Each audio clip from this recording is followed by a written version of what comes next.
maybe doesn't recognize that USB. Hello. Bear had something else plugged into that USB earlier, the mouse, and it was working. Yeah. So it's not the USB. For some reason, it The never camera. detected the camera. Okay, or so there's something theoretically, You might be we have back. another one. Let's get your little illustrate because we're using a different camera location here. I'm gonna. Which light is that? That one? Yep. I don't know if that's a good thing or not. Try that. See if that. Hey Jeff. Yeah, we're trying a different computer and we're gonna just go from the camera on this computer.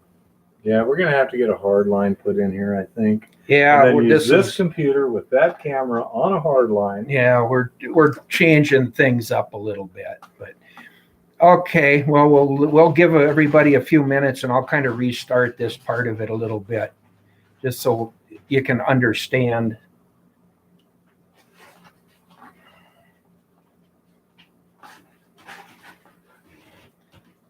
See if we get who we get back. Hey, Chris,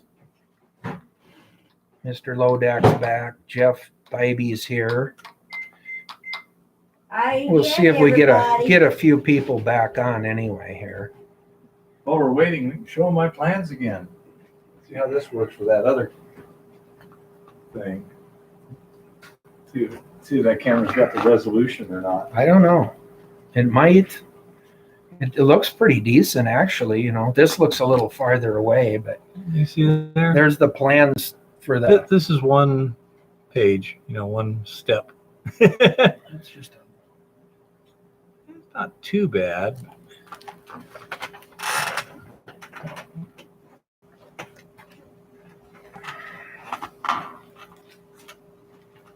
Let's see, there's the not internals, so to not speak. bad resolution. not too bad.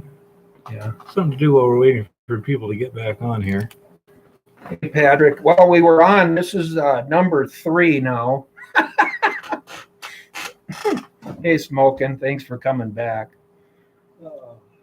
We're getting to I will work on this little all by little. week, One of these guys. days, this computer system's going to work.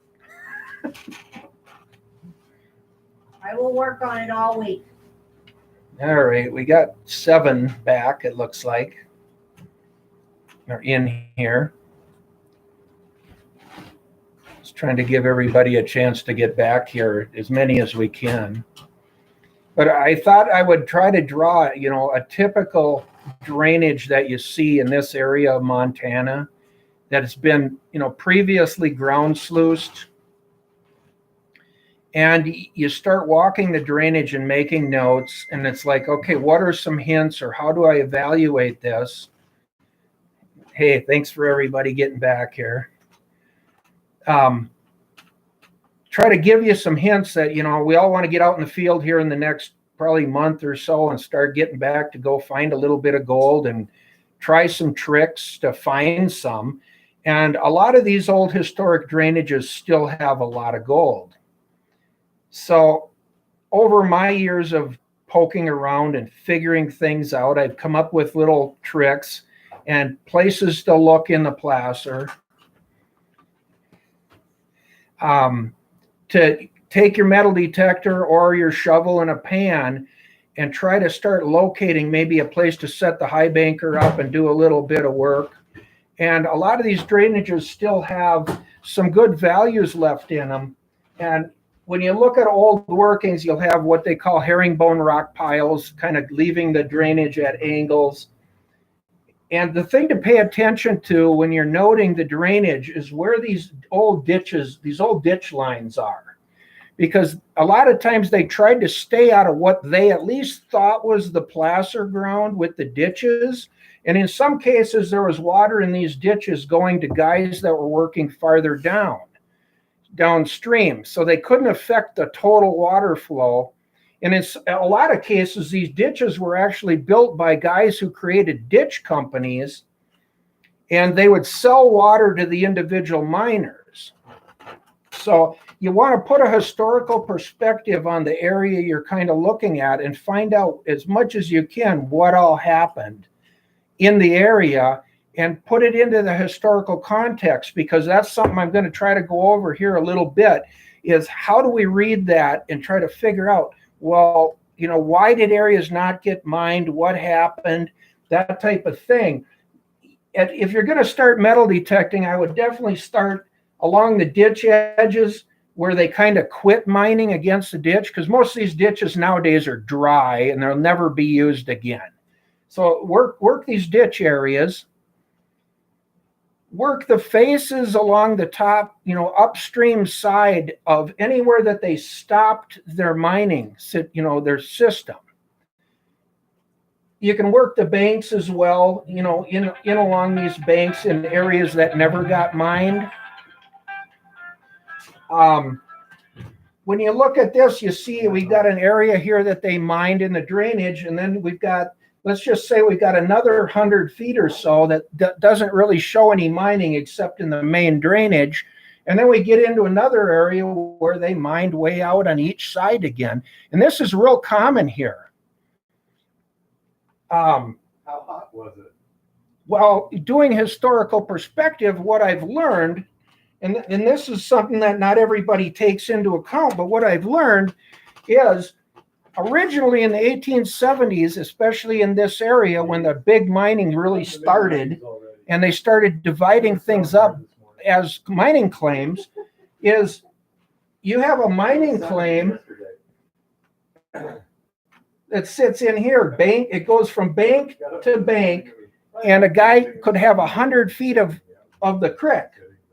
Well, what you've got is a claim that they didn't mine it based on maybe it was they invested in it and didn't get to it, or they didn't want to buy water at the price for that year or whatever, and it got passed by. So you've got somebody who did their work, somebody who didn't do their work, and then the next guy, he was working on his claim, and then you get up here and you're into another claim.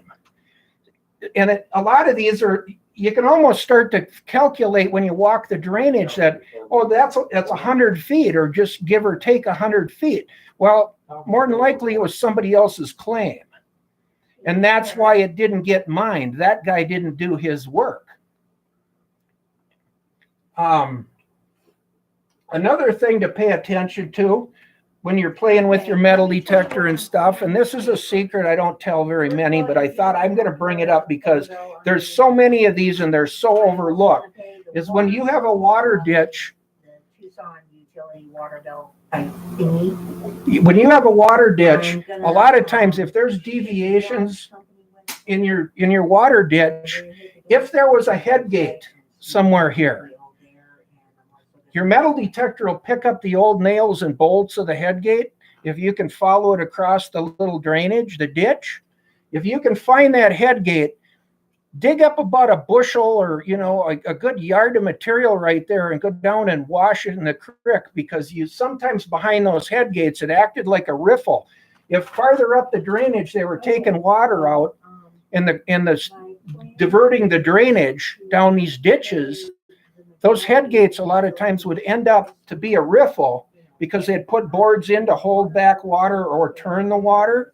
And if you can find those, a lot of times a small amount of dirt can yield quite a bit of gold. My best one I've ever found was 10 ounces of gold in about less than a yard of dirt. It's fine gold because it was carried in the water, but it was a lot of gold for an old head gate that nobody even paid any attention to. 10 ounces is a nice weekend. 10 ounces was one hell of a day. And that was just all in fine gold that settled right at the headgate board. So you want to look for those head gates if you can find them, and then dig on the upstream side, which would be right as the water went over the board, it'll drop that gold in behind those boards. And the boards have long since been gone, but you'll find a row of nails across the ditch, or sometimes even some old leg bolts or bolts.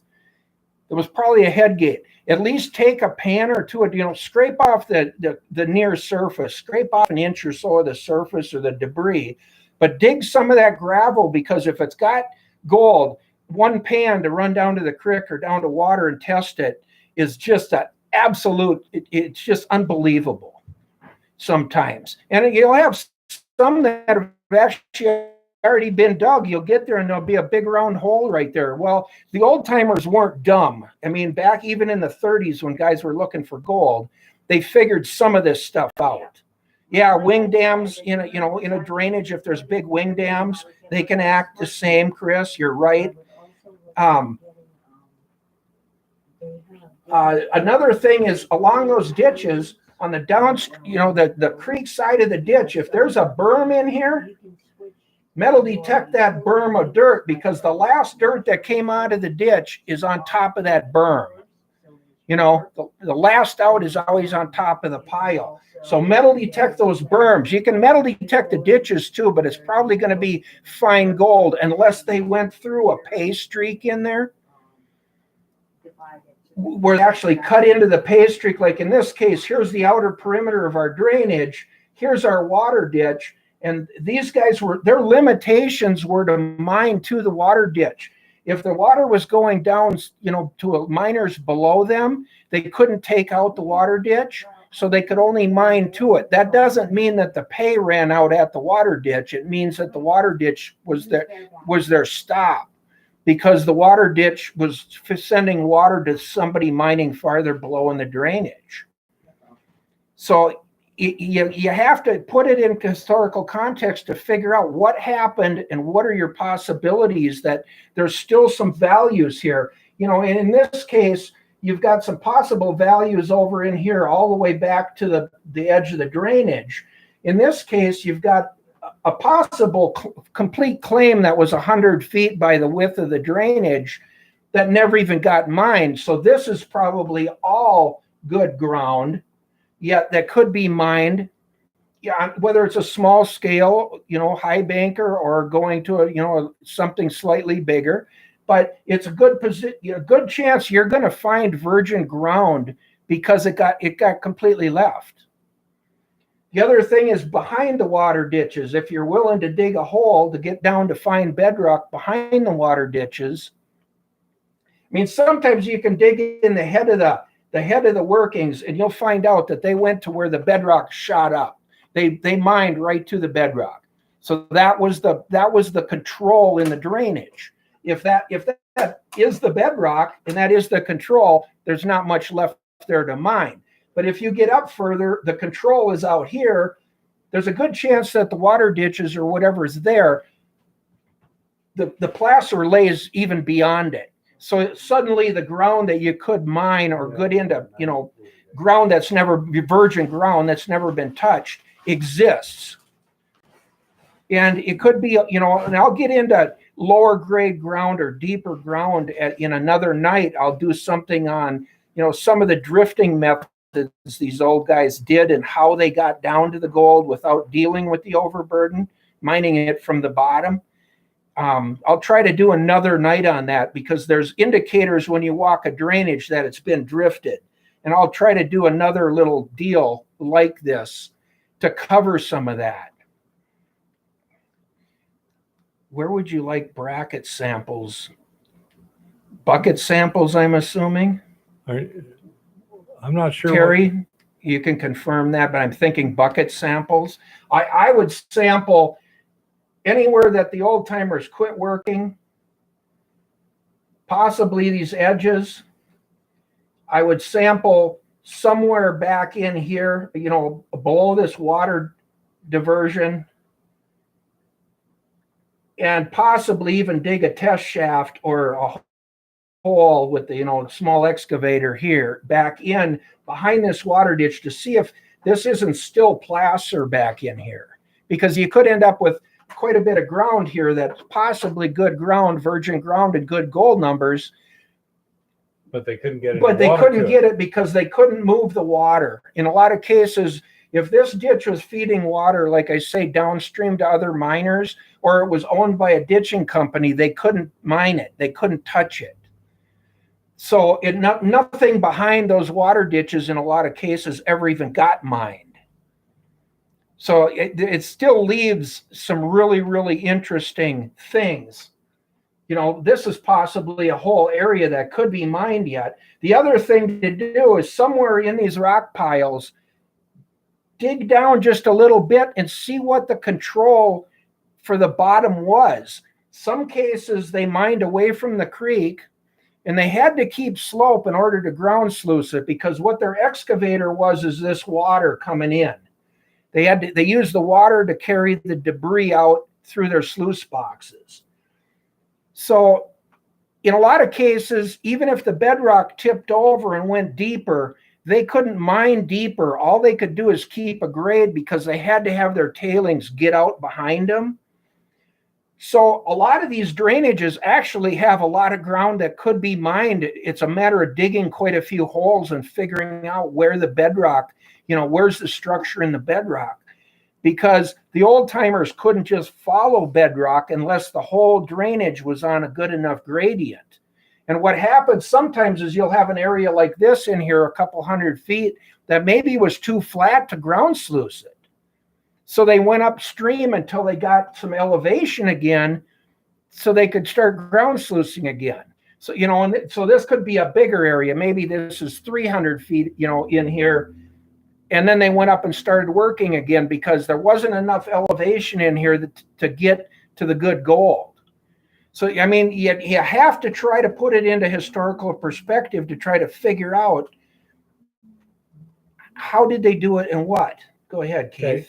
Now, that's a good question here. It says, where would the sluice box be in relation to the roads? Is it linear? The sluice boxes, Jeff, were in between every row of rocks. And if the tops of these piles are small rock, let's say baseball size and smaller rock, that's a good place to run your metal detector, or peel back a little bit of the rock and run your metal detector, because what that means, if it's all smaller rock, is that they were using what I like to refer to as a silage fork. It's a fork with like 8 tines in it, and they'd run it down their sluice box and shovel the rock out of their sluice box. And if there was a big nugget or something really decent in there, they'd have shoveled it right into the rock pile. And remember, they're running dirty, muddy water. They're not looking for gold when they're shoveling the sluice box out. So some of those big nuggets do end up in these rock piles. But yeah, every time how they advanced is they started in, and they would have the water, they'd dig a ditch into where they wanted to start, and then they'd basically chase the ditch back. And then they would move the sluice box against the face of the hill again, and then they would do the same thing. They would turn the water, and they would chase the ditch back to the main ditch again. And then they would move the sluice box. So all the rocks they were shoveling out behind them alongside the sluice box. Yeah, some of them you get into bigger rocks, and some of that's hand stacked. Even when the bigger the rocks got, the more guys it took to hand stack the rocks to the side. So then sometimes you'll even see like short little walls that are 2 feet high, and then all the loose rock is on top. And that was because they would hand move the bigger rocks as they get washed out of the bank ahead of them. Okay, Robert, I apparently miswrote your address down. Okay. And so when I tried to send you something, it came back as undeliverable. So now I've got yours, and I'll try and get that address out to you Hey, thanks, later Robert. tonight. That's cool. And Smoking wants to know, what parts of the country was this common in? This is very common in these drainages here in Montana. A lot of ground sluicing, because that's what they had. The easiest way is use water to wash out the rock and the gravels. You'd probably find some similarities in Idaho, I'm sure. You would see some similarities in a lot of places in Alaska in the wider drainages. I mean, if you get into a tight gulch drainage up somewhere, a lot of times it's rock side to side, or the rock piles are running vertical alongside the creek, because they just mined it straight ahead. But when you get into some of these placers that were heavier gravel in the lower parts of the drainages, and this is very common to see where they ground sluiced complete, sometimes even the hillsides. You'll find that you can follow the herringbone rock piles right up the hillsides. And a lot of times these rock piles are only 20 feet center to center. They're not very far apart, depending on how much gravel and cobble they were having to throw out of their sluice boxes. Like I say, panning those headgate areas. If you can find those headgate areas, sometimes, boy, that can be a bonus because, think about it. For years and years, they were taking water out of the creek, diverting the creek up above because these guys are mining, and they're running it in those ditches. And if that water was carrying gold, when it hit those diversions and those boards in those headgates, it would just drop that gold out. Anytime you've got a change in the water flow, basically you create a vortice behind a board, it'll drop a lot of gold out. And of course, the more years they were running water down those ditches and through those headgates, the more chance that there's a headgate there with a lot of fine gold in a really tiny little area. I mean, some of them I've pulled only What's your address? Oh. Just put it on there real quick. 3006 number 5. Okay, got it. So it gives you some concepts that, a lot of people look at these drainages and say, it's already mined. Well, not really. The other thing is the efficiency that some of these guys did was only 50%. Their recovery was really, really bad in some cases, depending on if they were buying water, they were trying to use the least amount of water to push the most amount of gravel, which becomes very efficient in a sluice box.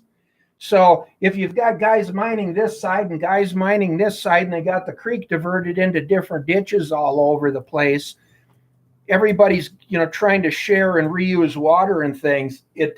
You can see where their efficiency was way off. Jeff, I thought the sluice would be below the rock walls and the rocks to be tossed aside before it. No, what they would do is they would advance the creek. Basically, Jeff, let me try to do this where we can see it here.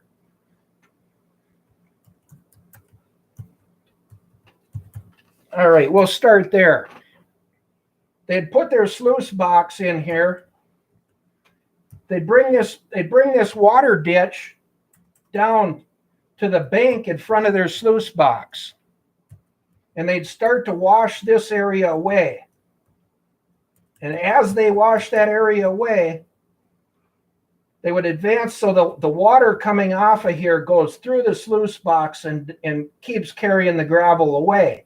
Well, depending on exactly, where you start here, they would start piling the rock behind them as they advance, and they'd advance the sluice box like up here to the head of the rock.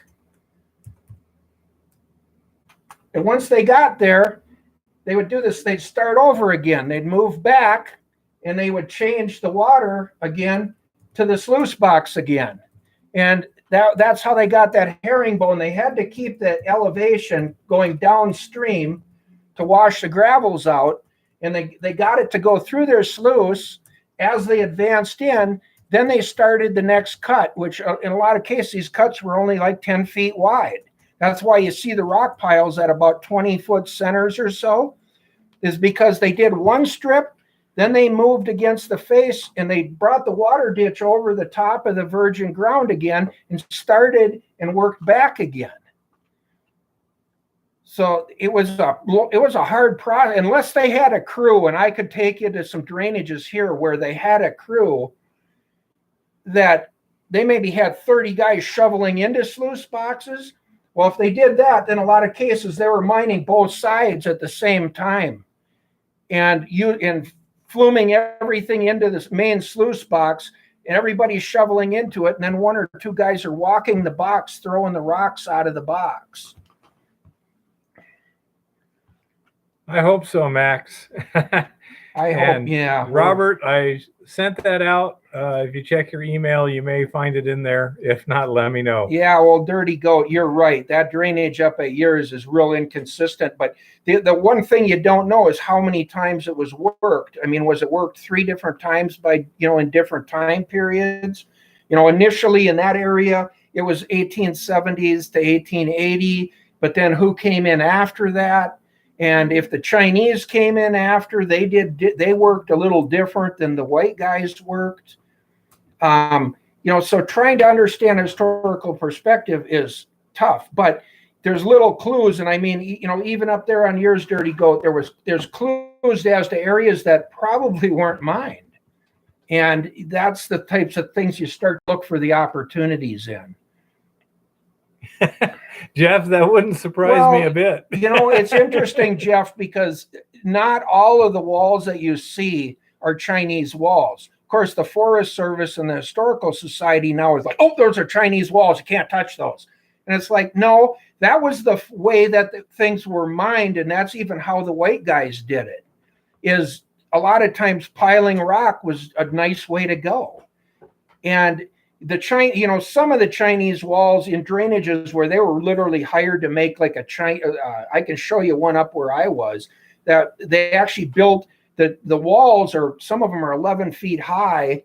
It's about 4 or 5 feet wide, but it's a giant sluice box, because what they did is they built they mined the area going up into it, but the drainage above it is what they wanted to actually mine.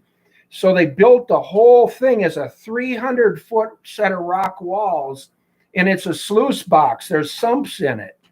And they flushed the whole valley down above it through that as their sluice box. And then above the sluice box on the hillside, you can see where about a half a mile up the drainage, they diverted the drainage when they wanted to shut the water off so that they could clean the sluice box. So they actually ran the water up on brought it from way up on the elevation and brought it across the side of the hill and went past them. But, there was, pretty cool stuff these guys did, considering they had shovels and picks and some ropes, I guess, blocking tackles. It would seem to me that the bigger nuggets wouldn't make it to the sluice box. Well, some places when they got, into the drainage, they would run a small sluice box. But if they could get to hard bedrock, just like when they did the hydraulicking in California, and they did hydraulicking here in Montana too. But, if they could get to hard, even in California, there was places they actually dug the sluice boxes into the bedrock.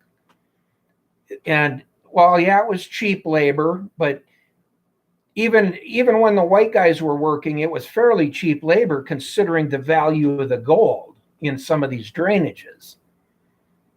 Or labor worked for a percentage. Yeah, well, China kind of sucked back then, just like you have here with countries where life kind of sucks. Yep. They're willing to be lowest on the totem pole here. In some of these drainages, the advancements in here by hand mining were made in the 1930s in this area, because during the Depression, there was no way to make money here. And this was a way guys could go out with 2 or 3 guys together, and they could make some money, because they would get a ditch working, and then they would do the same ground sluicing technique in the 30s to put food on the table for their family.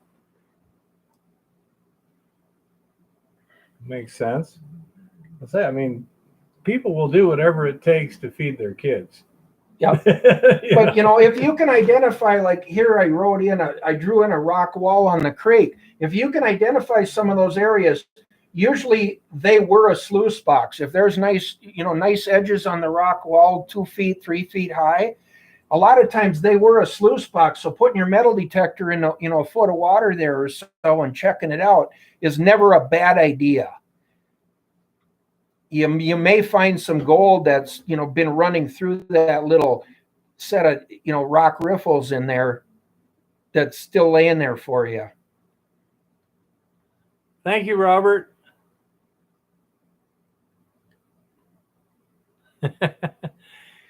Yeah, where I used to work, we had a saying: a historical artifact is junk more than 30 years old.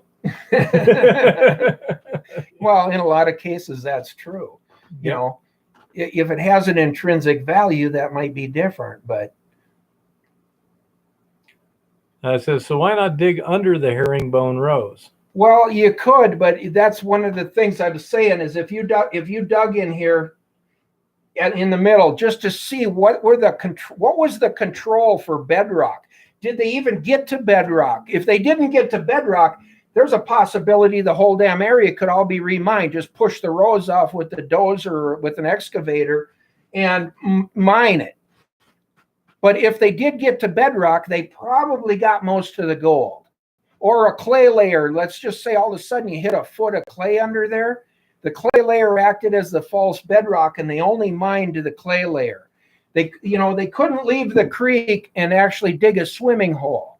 They had to keep elevation to wash this gravel downstream, because the only excavation they had was using water to excavate it.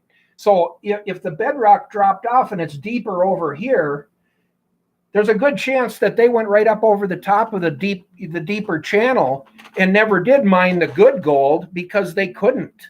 Well, if you had a layer like that, would you suggest digging through I that? would suggest digging through it to see if there's gravel below it, but I've been in some drainages where the next level of gravel was below 6 feet of volcanic clay. So, I mean, then you're kind of like, without equipment, it's going to be really, really hard to do. Okay. You know, if you get up in here high enough and dry enough, though, you could easily sink a shaft and then start drift mining it underneath and not worry about the 12 feet of gravel above you, just timber frame. And basically it's underground mining. But that was the way some of this was done. And on a different night, you know, maybe next week or whatever, I'll try to get into how those guys drifted these drainages and what to watch for if you're in a drainage and you only see drift holes, and I'll go into that. You'll know that there's a pay streak down there, because none of these guys didn't do this kind of work for nothing. If the gold ran out right here, there's where they quit. I mean, they did not keep going back into these big areas and stuff. If there was no gold, they knew it within a day or two, and they moved on. They were going for the quickest, easiest gold that they could get. Would you say the rock walls were usually tossed downstream because once the water was turned out of the ditch, you can't take the water further down the drainage? Well, part of the reason they did that, Jeff, is because when they threw the rocks below the sluice box, this ends up as a dike. So as they're washing this next set of gravel out, they can use this as their channel, and then they can use the next one as their channel for washing down. And sometimes you'll even see where down here lower, they actually went in and hand dug it out deeper to get enough elevation to be able to get that gravel out of where they were at. Because, you know, a sluice box that's backing up full of gravel isn't going to catch any gold either. The gold's going to be up in the gravels above all the riff holes. So they had to have enough elevation to get that gravel to keep moving. So, like I say, there's still a lot of opportunities in these drainages that the things that limited them would not limit us today with a pump and, you know, maybe a backhoe and some things like that. So there's still a lot of gold in most of these drainages. It's a matter of, you know, scientifically digging holes in the right place to figure it out. But I kind of went into this tonight just to say, if you got your metal detector, a gold pen, and a shovel, you got the 3 tools right there to go to start to find some gold. You start looking at the edges where they stopped. You start looking at those head gates and those drainages. You try to work all the edges where they stopped, and not only dig down, but dig back into the bank, take the slough away from the bank so you can see the gravels. And, you know, if all of a sudden you can see some really nice cobble and gravel there, start sampling that with your gold pan or your metal detector. I mean, if there's nuggets there, which a lot of these drainages here did have, you're going to pick up on them the closer you can get that coil to them.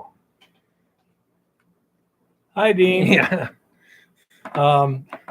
Yeah, Max, depending upon where you're at, the bats can be a real problem if the regulators find out about them. So, you know, in some places, you might just want to make the area kind of inhospitable to them and clean up your floor and such. Yeah. You know? Yeah. I'm not sure what they don't like, but I'm sure you could do something. The regulators still haven't figured out that by over-regulating, you motivate people to do the 3S method of endangered species management. Yeah. Shoot, shovel, shut up. Yep, pretty much. Well, that's unfortunately what they keep leading us back to. But over in Tucson, they had something called the Cactus ferruginous pygmy owl, and they were trying to. Of course, in Tucson, we were the home base of the oh gosh, one of them big environmental suit groups. I forget what their name was again, but I mean you recognize it if I told you. And I'm getting old here. Earth First. No, not Earth First. It was more like the conservation initiative. I forget what it was. Yeah. But anyhow, people that just sue. That's yeah. their job. Yeah, They're not just even a be in the way. conservation. Yeah, just be in the way. And so they were trying to shut down all this stuff around Tucson because you could tear up the ground where the Cactus ferruginous pygmy owls were. And we didn't have too many of them. But there's a reason for that. The same reason we don't have many jaguars in southern Arizona. We have one. Yeah. It's because it's way north of their range. It's like we don't have too many polar bears either. Right. Yeah, But it's a little not out of their because- neighborhood. They're endangered is because this isn't where they live. Patrick, the biggest nugget I've found is about 1.25 ounces. Yeah. And that was metal detecting. And I've seen a lot of gold in that range in my, even in my sluice box, the last place I was at, we had one that was, I think it was right at 1 ounce, but we had a lot that was anywhere from 1/2 ounce to 1 ounce too. You read a little one? So Yeah. it, but I've seen some guys that I know here that have had 5 ounce and 7 ounce nuggets that they got on certain days that they're still out there. They are. I seen one that a kid got over by Butte that was 27 ounces one time. And then a friend of mine, it was down in Nevada, and he had one that was 27 that looked like a cow pie. I mean, it was solid gold, no rock in it. Good shit. Yeah, man, it was pretty. But it exists to go out and honestly find some new stuff and find some ground that got left. It's still there. A lot of these old mining sites aren't mined out by any means. A lot of times the economics, especially in hard rock and stuff, the economics is what stopped them from mining. It cost too much for the infrastructure, or they couldn't borrow enough money, or nobody would finance them. That was what stopped mining in most cases, was the numbers. Yeah. And nowadays at $1,700 gold, there's a lot of leeway in there, because your cost of operation, even in a good sized placer operation, you should be able to mine, fairly deep. Let's just say 25-foot ground. Your cost per ounce, provided the ground is, let's just say it's $25 a yard, your cost per ounce is only going to be about maybe $800 an ounce. So, the economics can definitely work in the environment that we're going into with higher gold prices and things. In terms of cougars, southern Arizona, absolutely. The cougar habitat is full up with cougars. We got them here. Matter of fact, the other night, a friend of mine called me. He had a deer kill right in his driveway, right in his yard. In town? Yeah, right up here on Grizzly Gulch, right here on the edge of town. Right, That figures. He's not a 1/2 mile out of downtown here. By the way, sorry about the noise a little bit. The guy who's running the kettle corn down in Tucson called for his weekly thing. Update. And guess what the temperature is down there today? 85, 90. 95 today. Thinking- Almost time for me. The Yep. ditch just ended at the up drainage of the washed out area. Well, if the ditch only came in, let's just say we got rid of that, I think is what you're saying, Jeff. If the ditch just came into there, whatever the limitation in the edge then would maybe be a change in bedrock or something. The only way you'd know is dig a small hole and try to see if you can get, right at the front of the rocks or the edge, see if you could get to bedrock or whatever the false bedrock. Why did they stop where they stopped? Would be the question. That's something when you're walking these drainages, always ask yourself, well, why? You just keep bringing that why up. Why did they stop there? Why did they leave that? you know, how does this, what's the big picture? Because the more you can see the big picture, the more likely you can spot an opportunity that I can go right there and dig into that bank, and I'm probably going to find the same gold that they were getting when they were mining that. And whether that's with your, you know, just panning and digging into the side of the hill, or setting up a high banker and pumping water and washing that gravel out, you know, or going to an actual mining, you know, small mining operation. But the way to find it is try to define what stopped them and why. You know, if they got to bedrock, well, then they got to bedrock. They probably got most of the gold. But most of these drainages, they didn't get to bedrock. And that's what most of these guys are overlooking, is the fact that, oh, that's already mined.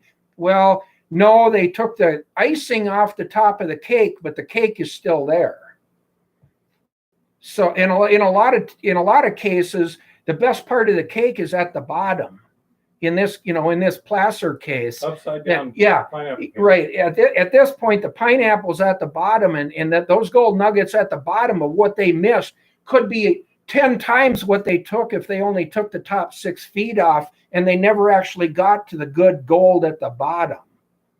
So the opportunities in these drainages is pretty immense, really.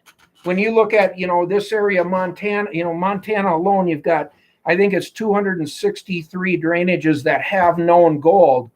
Every one of those 263 drainages, you could still go back and actually run probably a commercial gold operation and still do it. They didn't get it all, and not even close. All right, I'm going to turn it over to Eva for her report here. Mine is going to be pretty short tonight, guys. So Jim's going to still be around, Oh yeah, I'm not going anywhere. which means he can answer your questions. I've been doing a lot of reading on legislation, and I'll be circling back to that next week or so.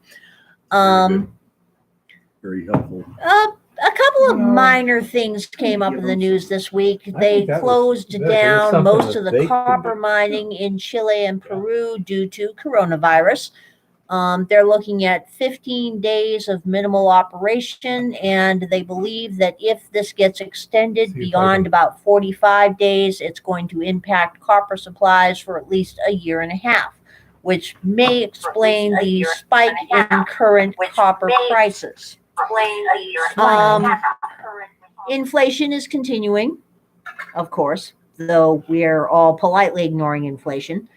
The Fed, Janet Yellen, has made an interesting proposition that the G20 is looking at implementing a minimum corporate tax rate.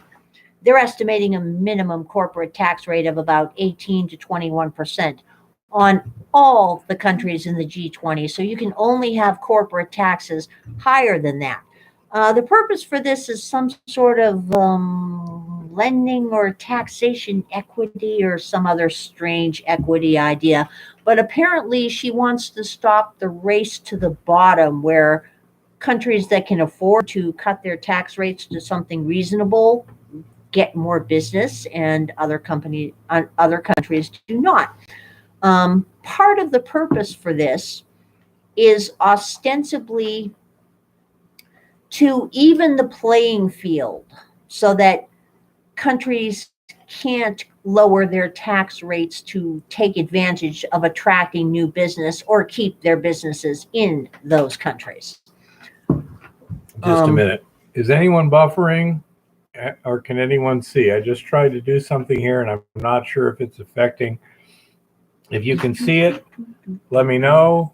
If not, if we don't see anything really quick, we'll assume that things are getting screwed up. Okay, you're okay? Okay, good. I do not have the direct quote in front of me, but you can find it in a Reuters article, or you can find it on Kitco in their news section, where they talk about Ms. Yellen's amazing leveling the playing field idea here. Apparently, the goal of this, in part, is to ensure that all taxpayers everywhere pay their fair share for supporting and sustaining government. Isn't this a lovely idea? Yeah. Yeah. You know, I mean, come on, man.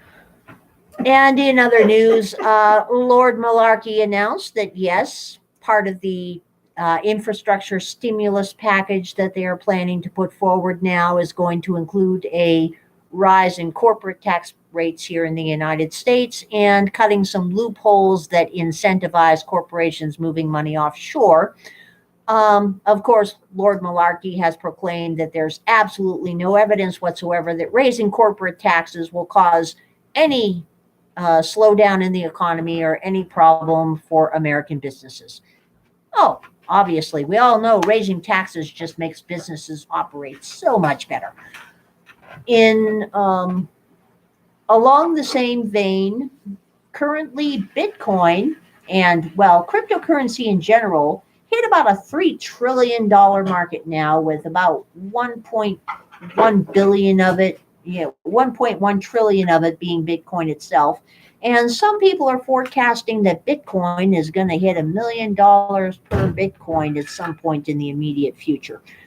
I know my very small balance of it is still going up.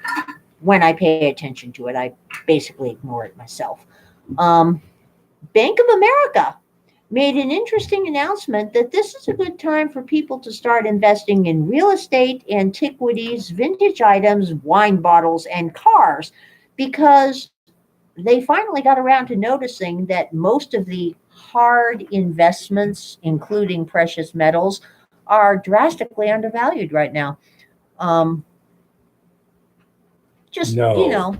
just a little side note, Bank of America is telling you to invest in bottles of wine. I don't think we're supposed to drink them, but the way things are going, we'd probably end up drinking them anyway. So you How about hard liquor? might want to avoid the bottles of wine, but they do say that antiquities, vintage cars, collectible items of various types, farmland, land, and real estate in general are all good ways to diversify your portfolio in these interesting times.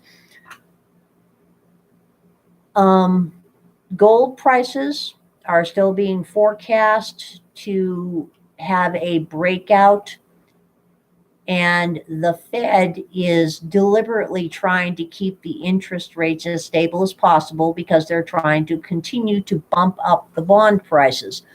At the moment, people are moving out of bonds and into stocks and commodities. This is kind of worrying the Fed a little, but then again, a lot of things worry the Fed a little. I'm sure they just don't tell us about those. There's been a significant increase in imports of gold by India. India, in the last year, increased the amount of physical gold that they bought by about 400%. They hit an all-time high for buying physical gold because the Indian government decided to lower the import duties on physical gold. This is making Indian jewelers and other people in India very happy because their rates went down for importing by about 2 or 3%. So India imported a whole lot of gold. I noted when I was looking at the various gold mining companies that several of the mining companies have slightly increased their stock dividends, and a few mining companies that were not offering dividends before are now offering dividends. So despite the fact the stock market is absolutely ignoring, and in the case of certain hedge funds, which of course shall not be named, deliberately suppressing the value of gold stocks, this is still a very good time to get into gold mining stocks. Jim brought to my attention a really cool website called mining.com. Mining.com has Mining.com has some really cool news articles on things that are going on in the mining industry in general, so I've been enjoying reading it. Conservative Treehouse has very interesting articles on other issues that we don't talk about because Google would get very annoyed with us if anyone's interested in reading about those issues.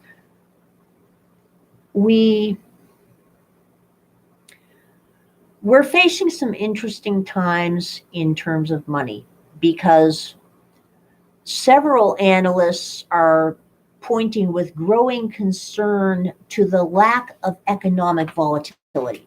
Now, we already know that the M1 went vertical a while ago. We went from about $4 trillion in the M2 up to 16 trillion. We went in the M1 from about $5 trillion up to about 20 trillion.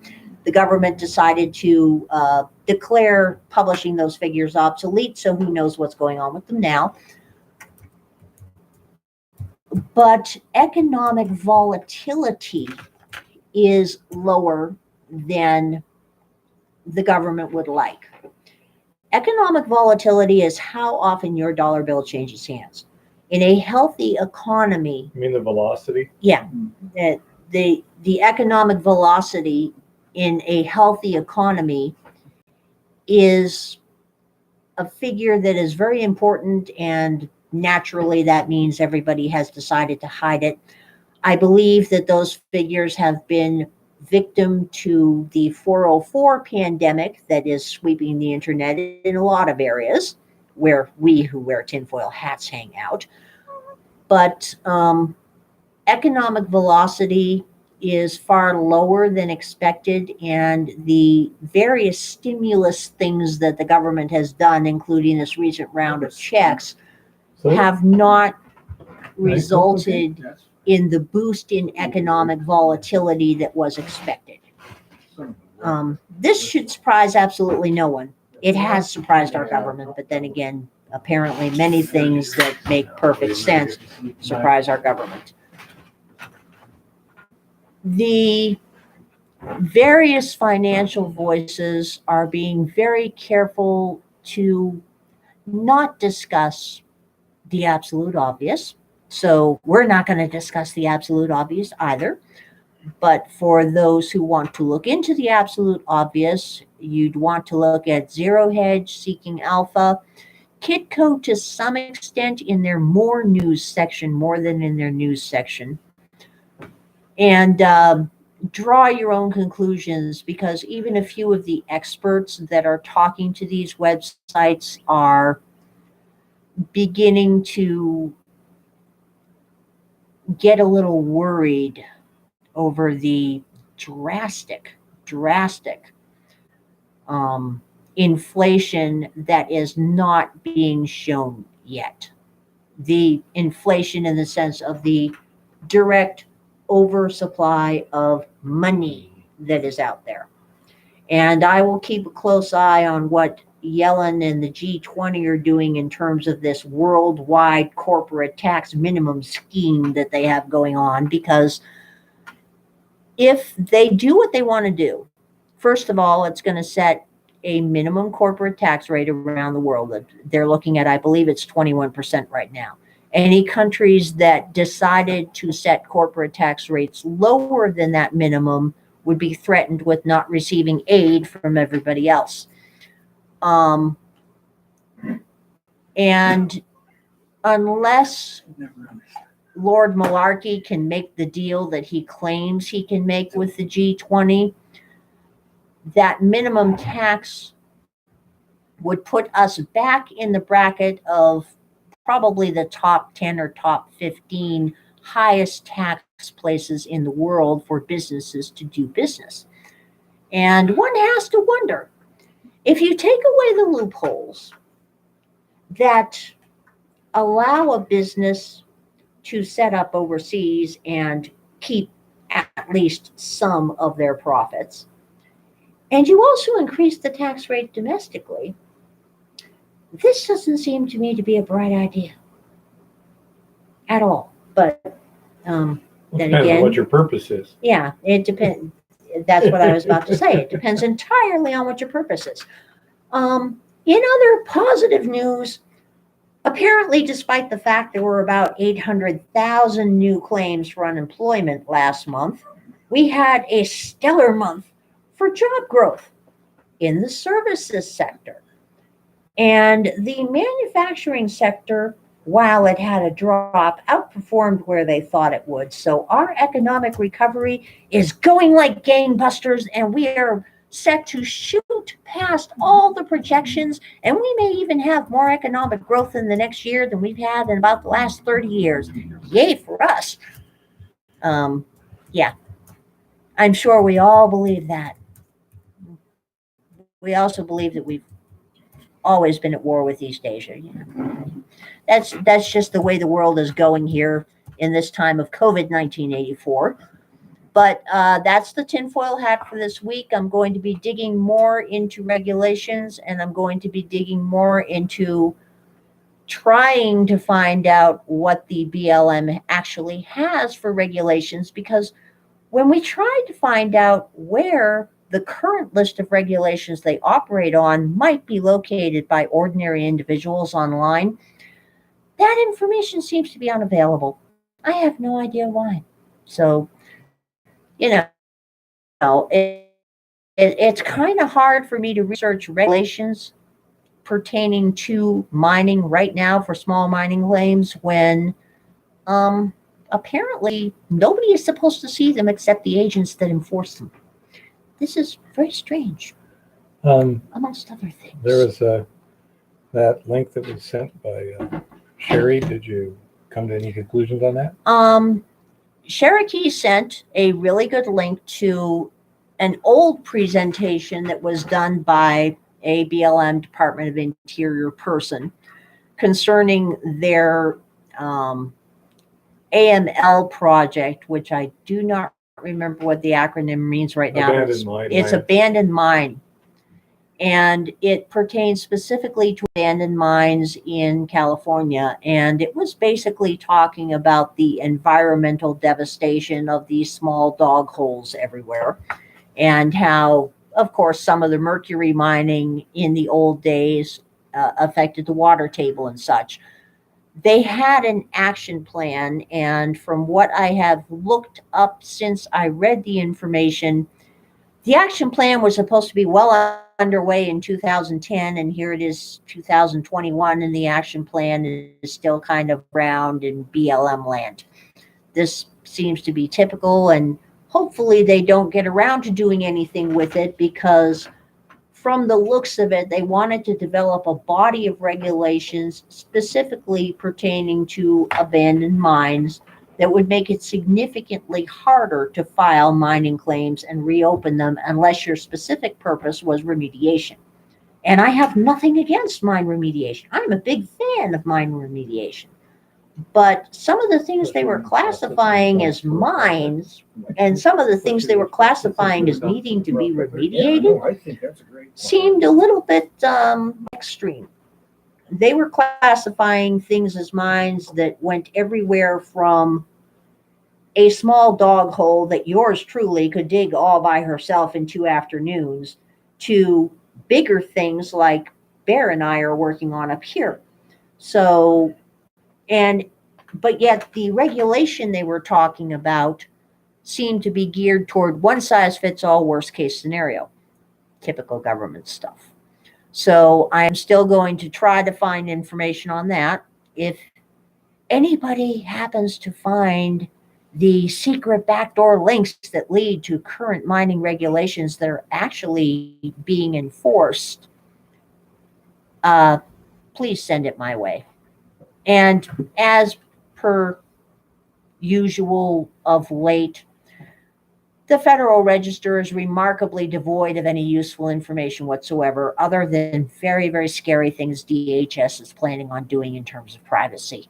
But none of those affect mining, as far as I can tell. They affect domestic terrorism, and they affect quite a few other things, but they don't affect mining, which is cool. We're going to put that in the category of, if it ain't affecting me yet, I'm just going to look at it and worry about it and see if I can figure out just where they want to go with this. Other than that, Federal Register has been obsessed with things like changing the grade of watermelons and changing the grading system for watermelons in supermarkets. And I saw a few notes on other various consumer products. And it's running about a 2-week lag now. It's probably because of COVID, I mean, it's obviously has to be because of COVID. Everything else is this year.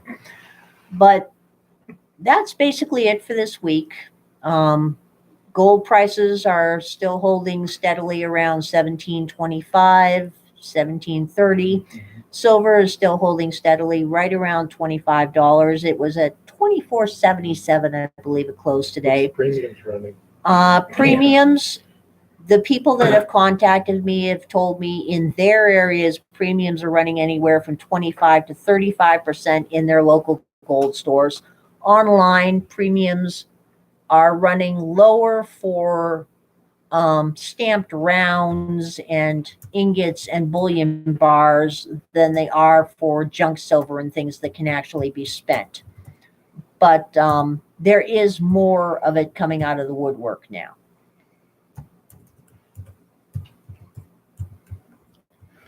I do not believe, Glenn, that the state of California gets a percentage of gold mined don't like think so Alaska. either. If they did, they'd probably be more inclined, but you never know. I mean, they steal a percentage of everything else over Alaska there. only does on state claims, I think, though, don't they? And I agree, See, Glenn, that Cali better take actions to mitigate wildfires first. They were working on some forest management plans about 25 years ago or so that were actually reasonable, practical plans that would have worked, Well, we which can't is have exactly that. why they got abandoned. So, you know, that is the thing. They have had the plans available for their forest management over there for over 25 years that I know about. But because those plans are practical and would have worked, they have been summarily ignored, utterly dismissed, or derided. This is just a California thing. Now, there was something I noticed the other day here with reference to the forest fire. There was still snow all over the place out here, and there was smoke coming up from fires. We had a fire yesterday. And I asked the locals what's going on, because it was clear that under those conditions, fires don't start naturally, especially at that speed. And there were stuff two like of them that were very concentrated, and they were about a mile apart. And so up here in the hills above town, where there's a lot of what they like to call the urban-rural interface, i.e. a lot of homes surrounded by forests and stuff, they spend a lot of time thinning things out and piling the stuff up, and then they come in and burn the piles of debris when it's not going to spread. And I can't think of a better time to burn wood if you don't want sparks to spread than when everything's covered by snow. Now, here's an interesting question from Wouldn't You Like to Know. Do you believe there's an undiscovered mother lode in Virginia? Well, in Any a vault thoughts on somewhere. No. Undiscovered mother. I'm not aware of any. Virginia's got gold, I believe. I So, haven't heard mean- much Well, of that. I'm not a I mean, gold person, well, so I will turn it back over to Georgia these and guys. And bye, Carolina. y'all. See you next North week. Carolina. Sit over I- here. I do believe Virginia. Well, Bear, if you let me Google for I you don't on know. that Yeah, you might computer have to for a look minute, that I'll up. See what I can find out. Move that one that way a little bit. We'll get Keith and I back in here, Keith and I. or I and Keith, or whatever, whatever. Yeah. Yeah, I haven't heard any of I don't gold know. mining in I'm Virginia. not. Yeah, I'm not real Down in positive on Georgia Virginia. and stuff. Georgia and North Carolina have a lot of gold yet to be Yeah. probably found. It was Somebody was trying to- predominantly found in the gold pyrite belt, which spans about 9 to 15 miles in length and runs for 140 East side of miles Blue along Ridge. the eastern side of the Blue Ridge Mountains, Yeah. the Piedmont region, Yeah. All right, which it's is also going high-end into the gold production, Carolinas. both the Carolinas, yeah. I mean, yeah, If it's a gold pyrite belt, then yeah, that's right. I mean, if there's gold in an Bedrock area, mineralization. more than likely You're there going to want to is. tell them to go online to the dmme.virginia.gov, and it'll talk all about gold in Virginia. Yeah, give you an area to start. There you go. That's why I she mean, does the any tinfoil area hat. that has gold or has known to have gold, there's always the potential of hitting a lode source that was never discovered. That's why I always tell the placer miners as well. You're looking, continue looking for the lode source. Where did the gold come from? Follow it upstream or up gradient up the side of the mountain. Figure out, because There, put that address into the comment. most of us that have been in the field and we're hunting gold, whether you're metal detecting or whatever, you've probably walked over way more gold than you've found just because it's there somewhere. I mean, it's always a question of how much of this What have the we heck is going on overlooked. here? Why is it saying leave site? No, What's the site? Yeah, be careful. I don't know. Let's see.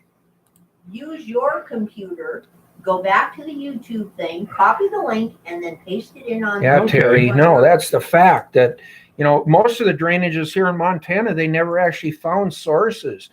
They've made reference to what they think the source is, but nobody ever took the time to follow it to the point of finding it. So there's a lot of places to go find gold. It's a matter of, start to understand geology a little bit, and the area that, you need to pick an area that you're going to really try to learn about. And, like the one area I've been working in over here, I've spent 10 years trying to understand why the drainages, why it all laid out the way it did, because in 140 years, nobody ever found a source, but they found millions of dollars worth of gold in the drainages. And, so that's been my project, my thing in my life is I want to try to identify the source. If I can identify the source, it's going to be huge.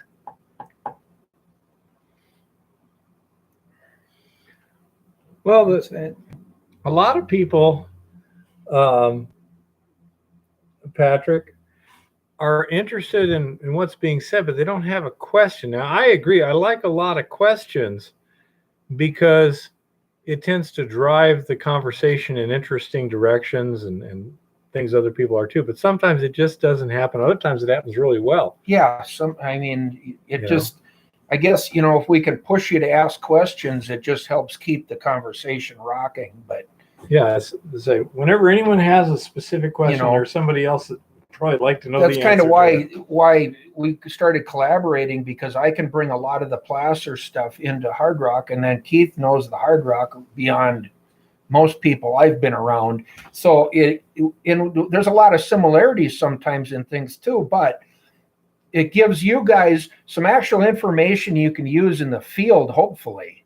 Well, I think that especially during the winter, you brought so much to this, because most people on a prospecting scale and stuff tend to be placer oriented, right? For obvious reasons. Right, they want to go pan a little gold or metal detect a little bit of gold. And I thought that the presentation you did today was fantastic, because it takes the ordinary, prospector and gives them a spot to. I mean, you can just look out there and you go, "Oh, well, there's those herringbone patterns. I know what that means there's now." that water ditch. Follow, try the banks on the water ditch. Try if you're metal detecting, if you start to find nails, figure out, is there a pattern to the nails?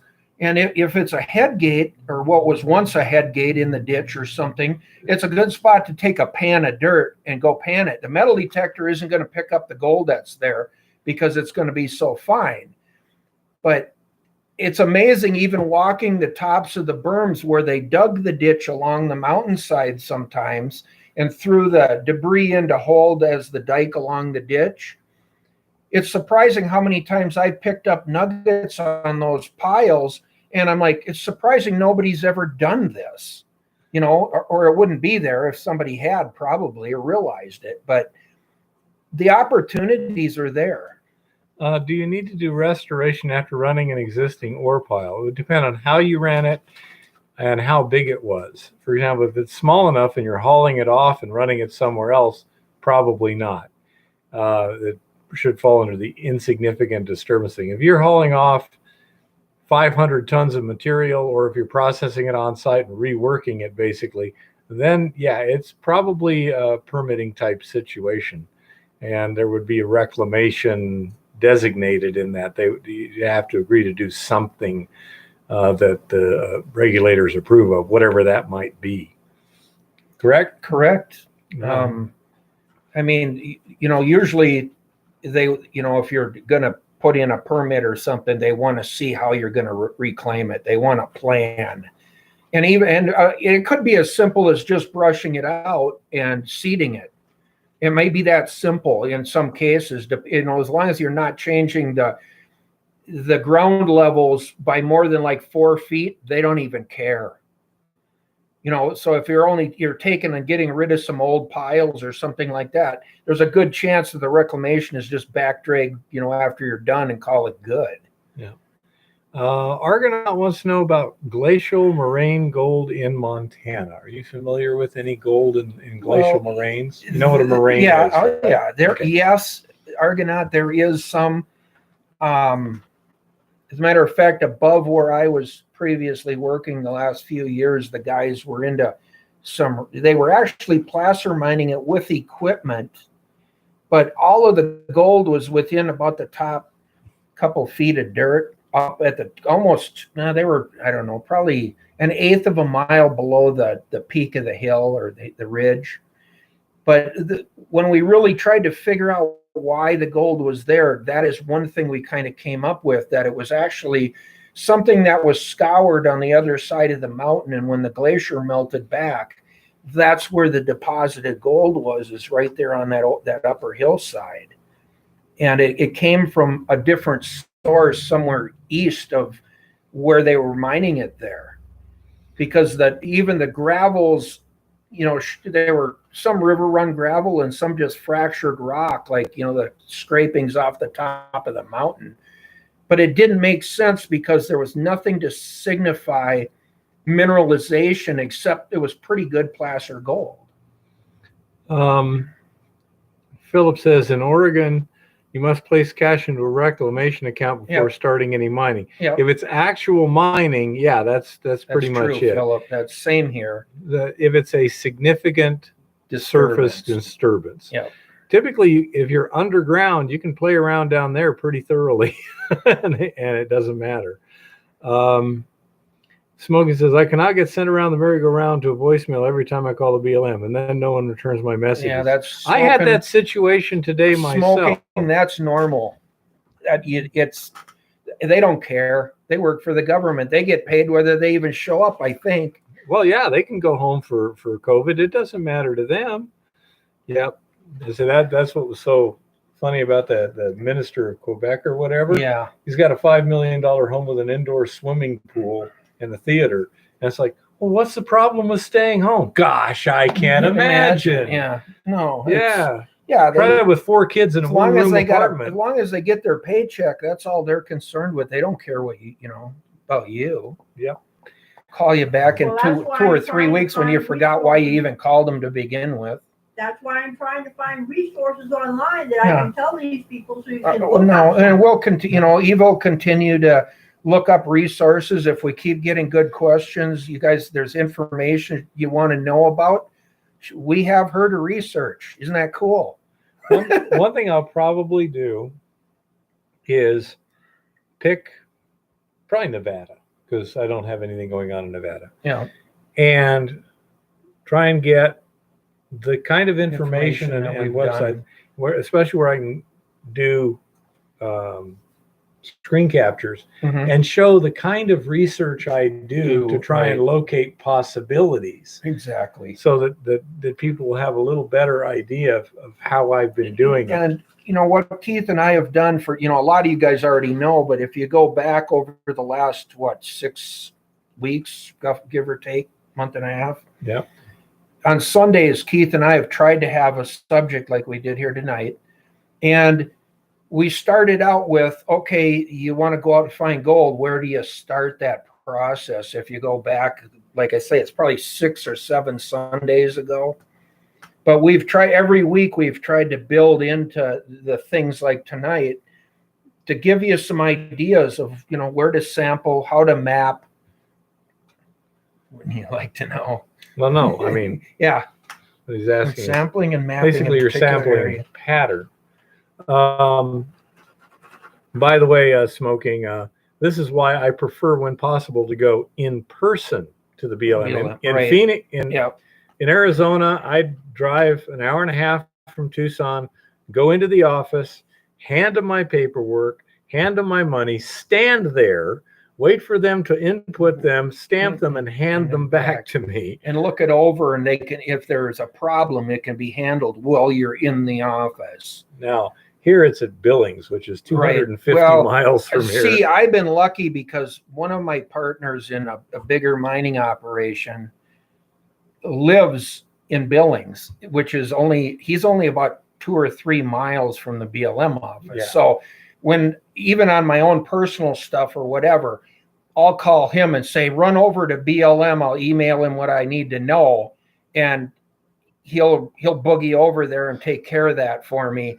And I'm like, man, that is a godsend, because otherwise, yeah, for me, it's, 6 hours of driving one way to go to Billings to deal with BLM. Yeah, and it can be pretty frustrating. All right, on that question on sampling and mapping in a particular area, I usually start, further apart.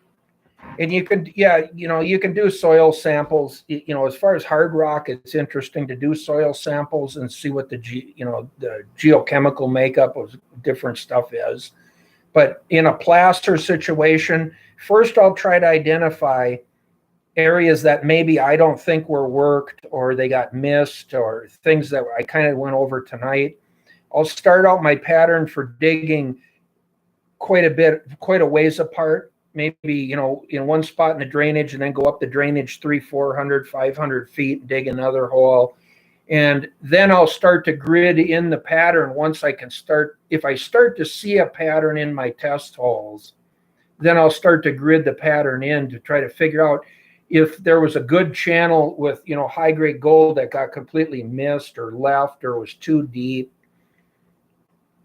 So you kind of start out first, find gold, then start to decide, if you dig a hole and then you find gold and you go up the drainage a little bit at, let's say 100 feet, and you dig another hole and you don't find gold, then split the difference and go back to 50 feet and see if you've got gold.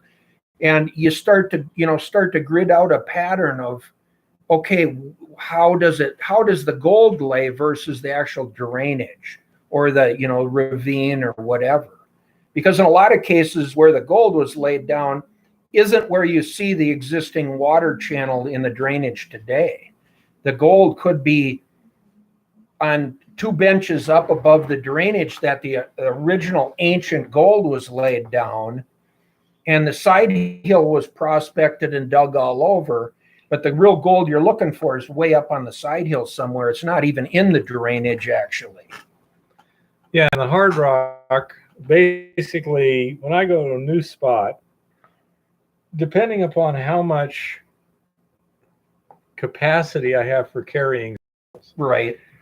like for example, where I drove the Bago up to that bank the other day and took samples, those were half bucket samples, and I took 5 of them And you're 10 feet in to the about truck, 50 though. feet. On the other hand, at that mystery location, I had to hike over half a mile with a fairly steep climb. There's another route which was a lot longer, but it was by old road. Mhm. And I took 2 buckets with me because I've done this thing before. And I had sample bags and this and that. And I went inside, looked everything over first, Mhm. determined Assess it. Right. which looked most likely to have gold. Right. Which And is then- assuming, be careful there. But Oh yeah. But I took 4 samples Mhm. of those structures with the assumption that if I got good gold, I could come back. This is an Right. area that I can re-access Again at and again. will Right. fairly easily. Right. Hey, Bear, Ah, show them your new bear. show them my new bear. Okay, I don't know. You brought it over here to think. New bear. Wow, it Crystal glows bear. weird. But anyhow, yeah, Eva got me a bear. So anyhow, so then you have to evaluate this, because I'm going to have to hike all the way back with these samples. Yeah, done it many times. So I took 4 samples about this much in Ziploc bags right. Of of course. what I consider to be the most interesting spot I saw the most representative of what appeared to be the major Right, formation. right. You don't want to high grade and lie to yourself. And then a couple. But I mean, and that should give me information enough to decide whether a future trip was desirable or not. Right. Went outside, then I took a sample from the dump, put it in the other bucket, so they were approximately equally balanced. And then I walked downhill about 1.25 miles, 1.5 miles to get back to the truck. Oh, I've had my backpack so full of samples before. It was heavier than I was, I think. And so in this case, because I can easily get back there, well, Right. easily in terms Right. of the same Right. level of You effort, take an assessment bunch of samples like you did. I want to see, is It's a it starting interesting point. enough? Right. It's a starting point. Now, at Montana B that we did last summer, the spacing was 20 feet basically along the middle decline, the upper decline, a number of samples around the others. This summer, when we go back in the areas where we found ore, it'll shrink up to first 10 feet. And then, And then maybe 5 feet. Right. Well, in order to define, that ore value that you want to look at, you have to start somewhere and then start refining. Well, and You know, and you it- want to focus where it is as opposed to where it isn't. right. I mean, a lot of Yeah. these that we start to map in an old mine, we'll just go for the veins first. Whatever vein you can see, take a sample. And then if you go home and get all those samples cleaned up or assayed and that, and it does show something, then you go back to those indicators and then maybe take a trench cut sample up and, throughout the hole, add it if the vein is on both sides, or you got to keep refining till you figure out what is ore, economic ore, and what's the waste. So weird. I'm watching two computers. That one's drags a lot more than this. Yeah, one. this one is on Eva's cell phone. This one over here is on the local Wi-Fi here. Yeah, and it's And hesitating. Kevin just went in here, and the interesting was this one showed Kevin's comment before this one did. I don't know. Weird. Anyhow, But yet yours, Bear, seems to be buffering. The one on yes, your, I agree. The one on your old computer. Yep. Yeah, it's buffering. This one is not. I agree. Anyhow, Dean, one thing.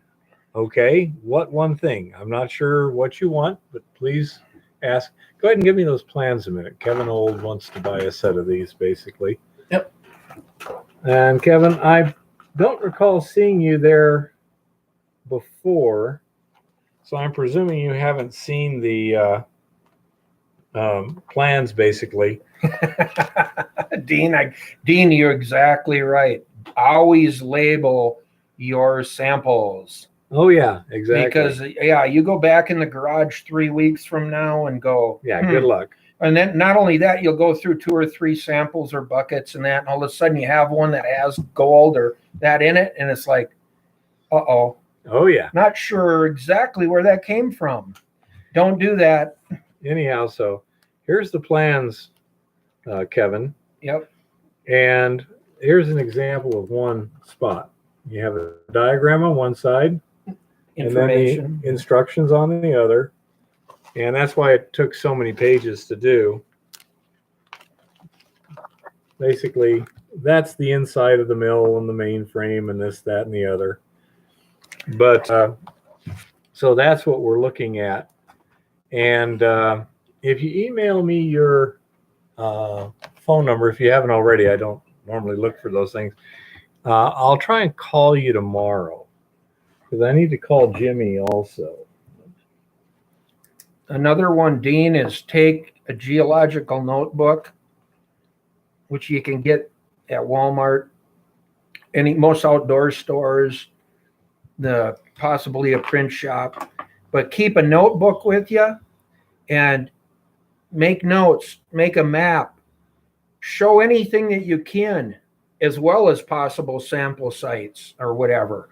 But later on, you may be in a site this year that doesn't look that interesting to you, but if you mapped it and you kind of thought about it and looked at it, and maybe you tried digging here or there or whatever, it may not mean anything to you, but 3 years from now, when you see something similar and all of a sudden you got a bunch of gold or, something, you may say to yourself, wait a minute, I overlooked something back there. And if you have them notebooks to go back to as a reference for that day in the field, you may be able to walk right back in there and go to one spot and there's the gold that you missed the first time because you didn't understand it. Well, another thing that I found works very, very well is Chris, don't use numbers and things like that for your samples. Use descriptions like old Senator mine, middle level, 50 feet from shaft, vein. Yep. Okay. Because when you write that on your bag, that's not what you're going to send to the lab. You'll make a thing like OSM M50V, something like that. But even years later, if you've lost your notebook, if you just look at the sample bag, you can tell where it came from and likely put it back together. Yep. No, anymore, Dean, I keep, even cheap kids' notebooks. I got piles of them. And I try to make notes and write stuff down. And believe it or not, especially when I was placer mining heavily, there's things that you notice occasionally that if you write them down, sometimes you can go back and literally put things on a map and it starts to show you a picture that you don't see because it's buried under 50 feet of rock, gravel. But all of a sudden, a pattern comes out that it's, oh my God, I got to go that way. And you're right. But you wouldn't, if you didn't keep notes and you didn't go back and refer to your notes, there's things that you would not, that wouldn't come to you. So, mapping and notes are huge. Even if you're only there for an hour, it can make a huge difference later on because you start to understand the deposit or how things lay in there. And it may, that's how I got to even some of these tips and tricks is by careful observation. Confusing. On the sample bag itself, you can't put too much information. You can have a sample number 2 and the maps are good. That's a very good thing. Videotapes now are kind of nice too. If you can video, that's cool. But inside of mine, sometimes video just. But the more you put on the bag itself, the harder it is to lose that information and the sample. Now, you might lose the sample, but in which case the information doesn't do you any good anyway. So I like use a marker on the bag, put all the information I can, then, take the notebook and do things at the appropriate time. Sometimes that's like back in camp at the end of the day or at lunch or whatever, or out on the portal. But yeah, I've gone back years later looking for samples to do stuff with. Absolutely. Lexington, you're right. And I usually, like, even in my backpack, I carry 100-foot, surveyor's tape. And if I start into a portal, I'll drop a rock on the end of that and I'll pull it in 100 feet. And if I've got a vein, I'll kind of mark it 25-foot vein, from portal, 25 feet from portal to vein, and then sample, AA or whatever. And that's in my notes. And I'm creating a map at the same time. I'm trying to pull a few quick samples. I make wider. Those little notes later on are in the middle of the night when you wake up. Only be there for and go until I have to get against the stone or an hour to check there. Yeah, it's pretty funny. It's easier to type on this computer. Keyboard's a little bigger, but it's also easier place for me to get to. But it's funny to watch. Yeah. Well, yeah, pretty much. Anyhow, so say sampling. Another thing is if you leave plastic samples in a bucket, plastic bag samples in a bucket out in the weather, they're either going to get soaking wet. All right, they'll take on moisture. Or the plastic will decay from the sun. So make sure you put a lid on the bucket if it's going to be outside. Absolutely. I save a lot of my coffee cans. That would work. And then when I get home, I might put them put them in a coffee can with the sample bag and then put the lid on. Yeah. And on shelf. So I can go back.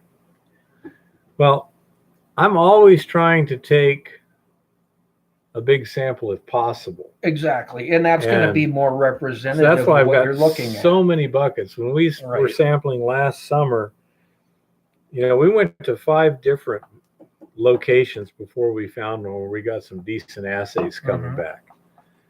And after a while, we started like, okay, which samples? Okay, take those out and dump them and reuse the buckets. Because we had Right. No, I know. 30, 40 buckets. Actually, even on Yeah. the placer mine, I always had probably a minimum of 155 gallon pails Yeah. because you need 4 or 5 over here. And then you're going to clean out some carpets. And so you got a bunch of concentrates. Well, them are all going to go down to the cleanup. And I don't know, you always need a bucket. And I've made filters out of buckets for my intake screen on my Yeah. pump. And Punch some holes in punch it. a bunch of holes and put some landscape fabric in it to keep the debris from being sucked up. You go through buckets. It's unbelievable the amount of buckets you can go through. If you just use a 12 gauge with birdshot, you could have saved a lot of effort. I usually Just drill back them, up a little bit.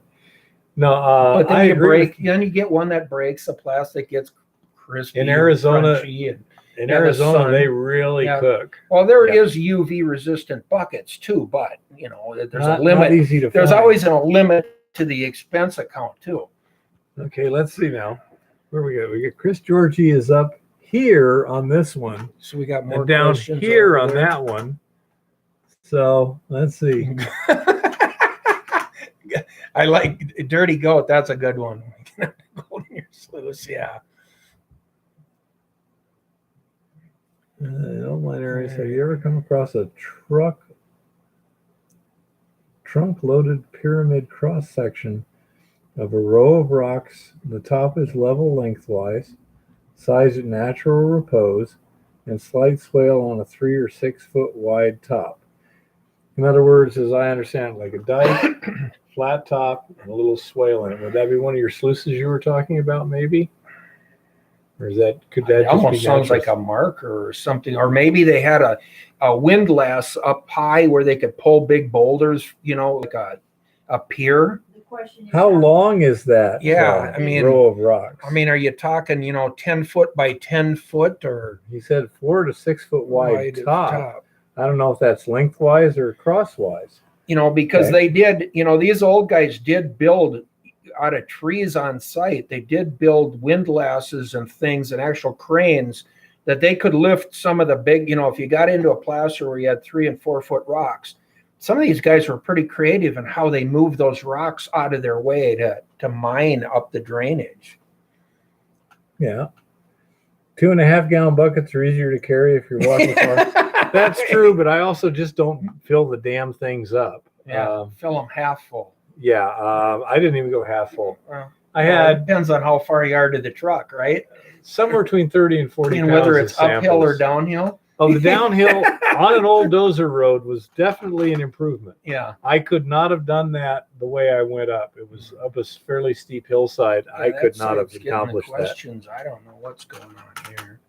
Well, I presume people are hearing us. It's apparently going out on this one, but coming Coming in in on that faster on that one. No idea. No dirt on the 200. Sandbags are cheap and easy to carry. I would not say easy to carry in general. I think the handle on a bucket is easier than the neck of a sandbag.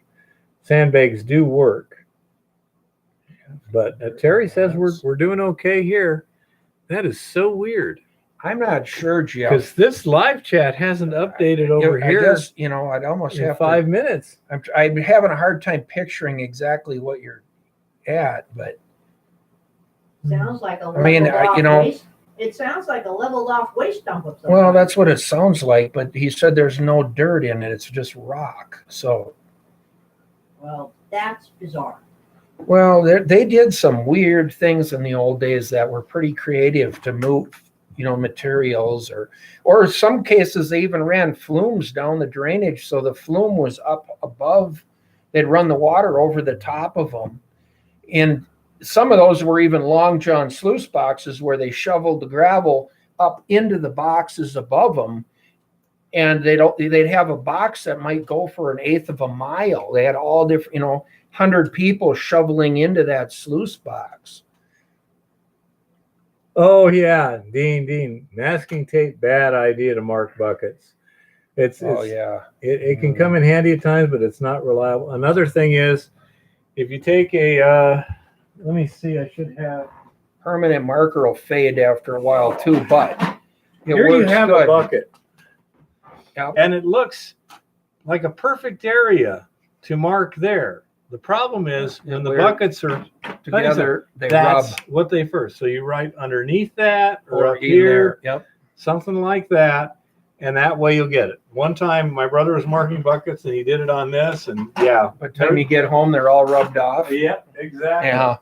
And you can cross them off if you put them in the little dippy thingies. But you can cross them off or just take any kind of organic salt, like a little bit of gasoline on a rag and just wipe it off. Yeah, Or just alcohol. lacquer thinner. Will yeah, wipe anything that like permanent that. marker right back off so you can relabel the bucket for the next time.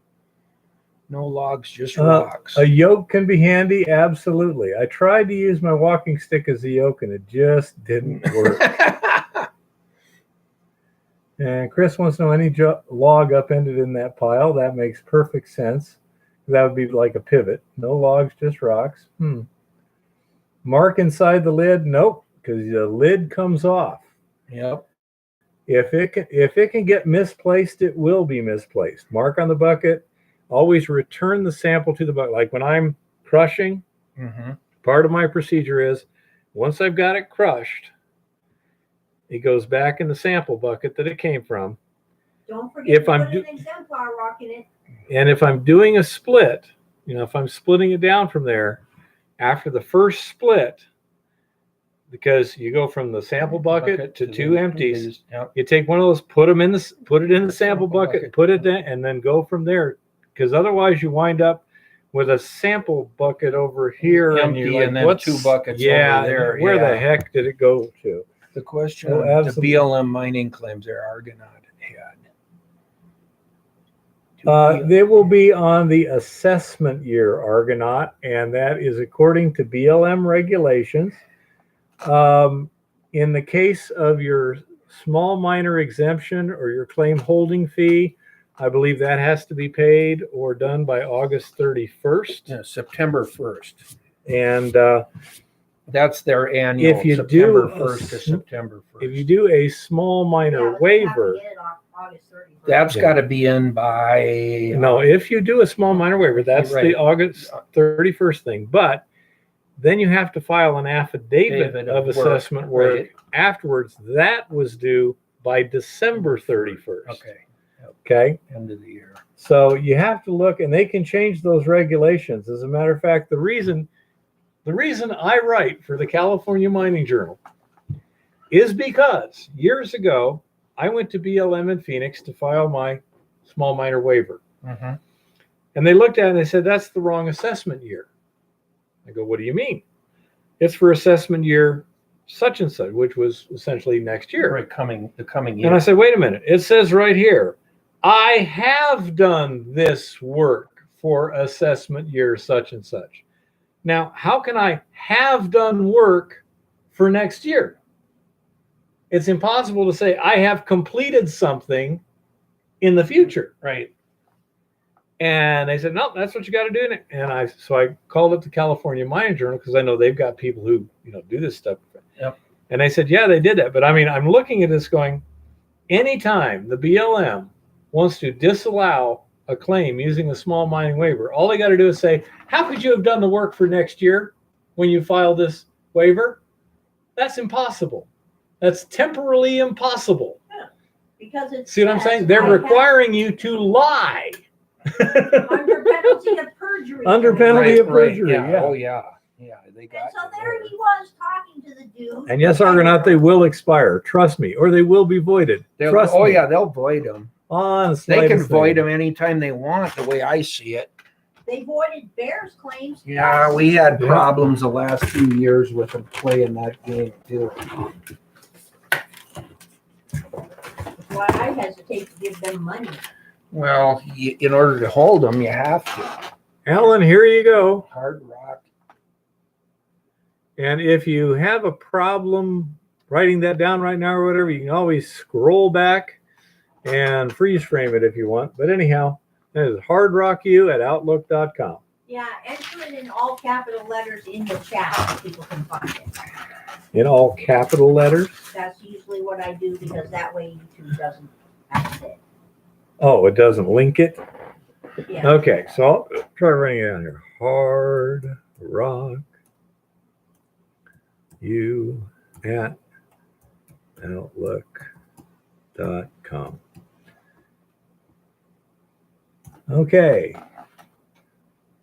It's in the chat, so you can get it there too. Yeah, I agree, Chris. I've done that before.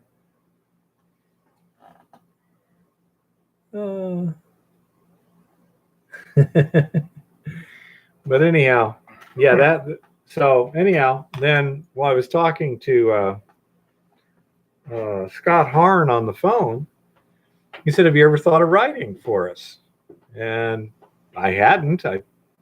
And so a while later, there was a situation where I thought about writing, and I did. And so I'm fairly regular. I think it's great because, you know, the things you brought up over the years in your videos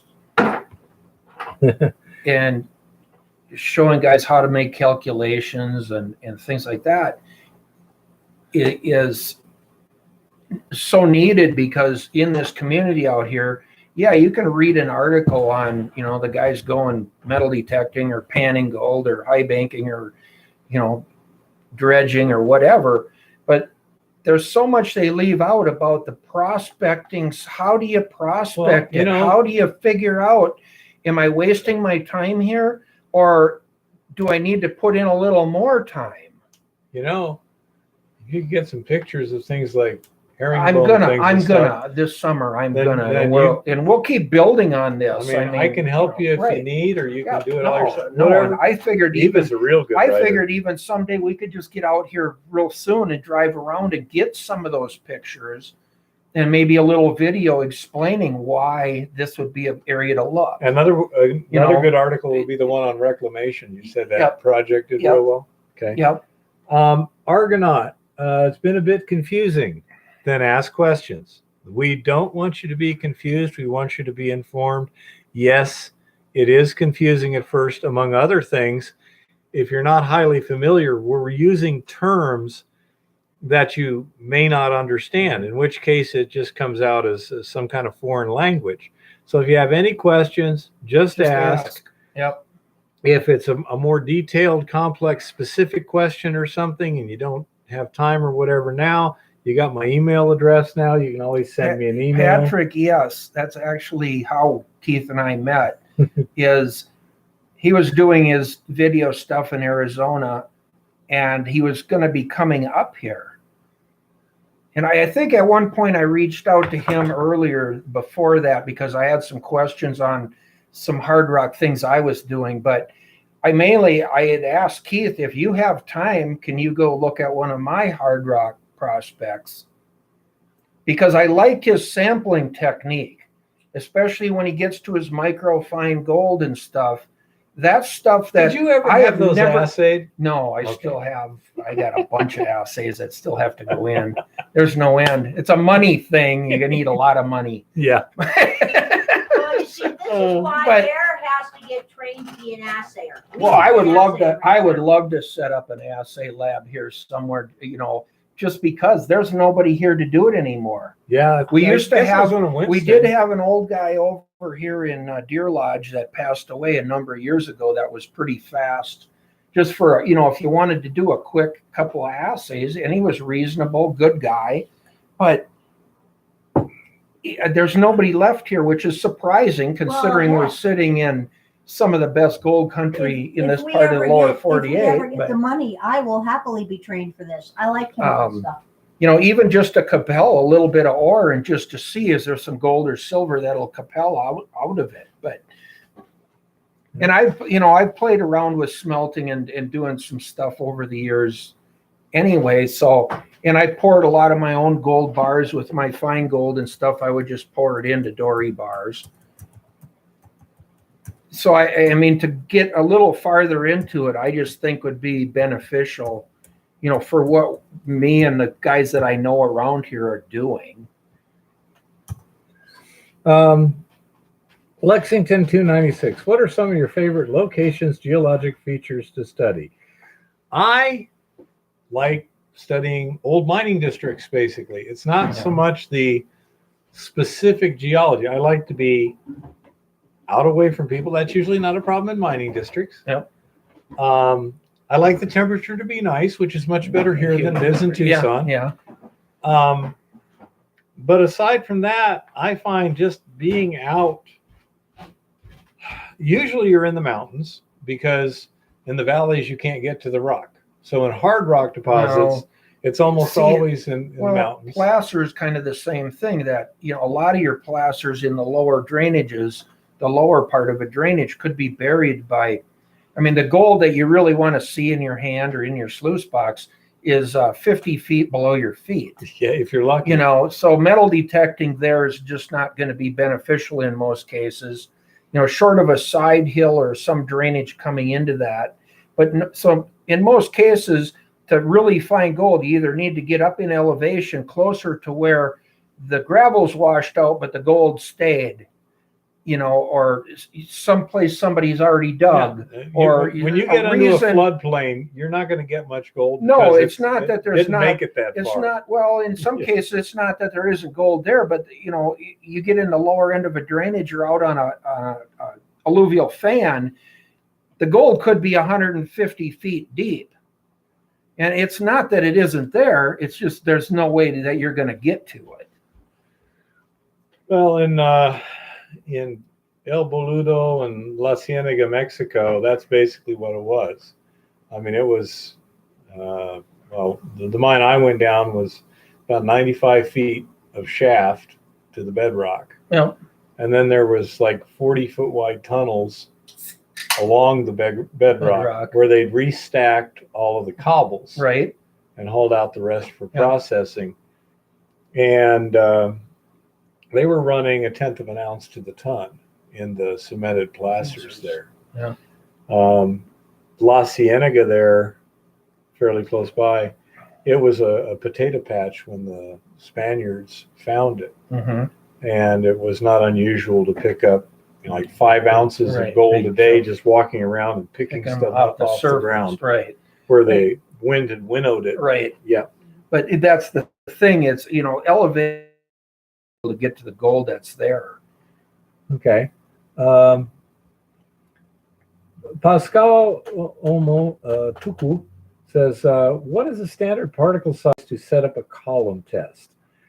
Okay, a column test would typically be for the equivalent of leaching a fairly solid mass of material. Mm-hmm. Now, I'm not sure, Pascal, if you're talking a column test for vat leaching a crushed ore or a column test for leaching for a heap leach type ore. But what you want is sufficient material to replicate the kind of percolation that will occur in the situation you're looking at and the depth.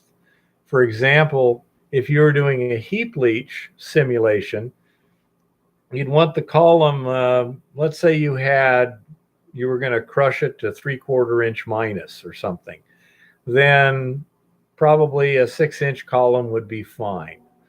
And you're probably going to want at least 6 or 8 feet, preferably 10 feet tall. Okay.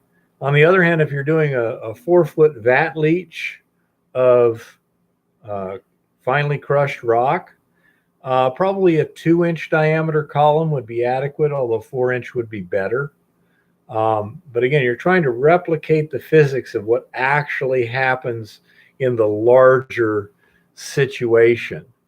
And when you're loading it, especially if you're loading for a heap leach, you need to make sure your material is well blended. You're not putting a bunch of rocks in at one time and a bunch of fines in at another. You need to kind of keep it all fairly consistent as it goes into the column and get the kind of compaction that you're going to have in real life. For example, if you're going to be driving heavy equipment on top, stacking the heap, then you might want to tamp your column a little and then actually ram it on the top a little. As a general rule on heap leaching, you want to do minimum compaction.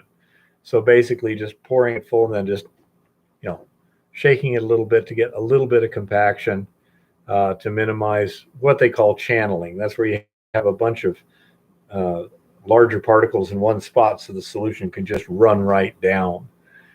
So that's basically, wow, a lot of people must have commented here right now. Not too much. They had a conversation kind of going on there too. Yep. But Okay. that's the column test one right there. So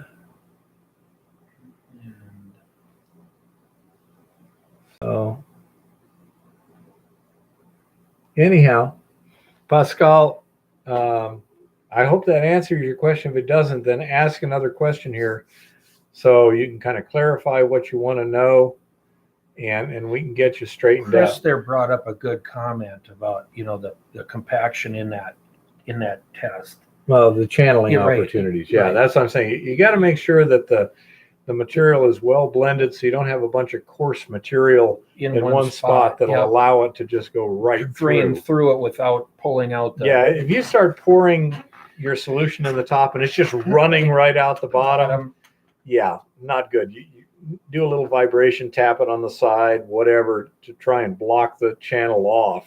Yep. It should not just No, you flush right through. If it is, you got a problem. Either that or you just don't have enough fines.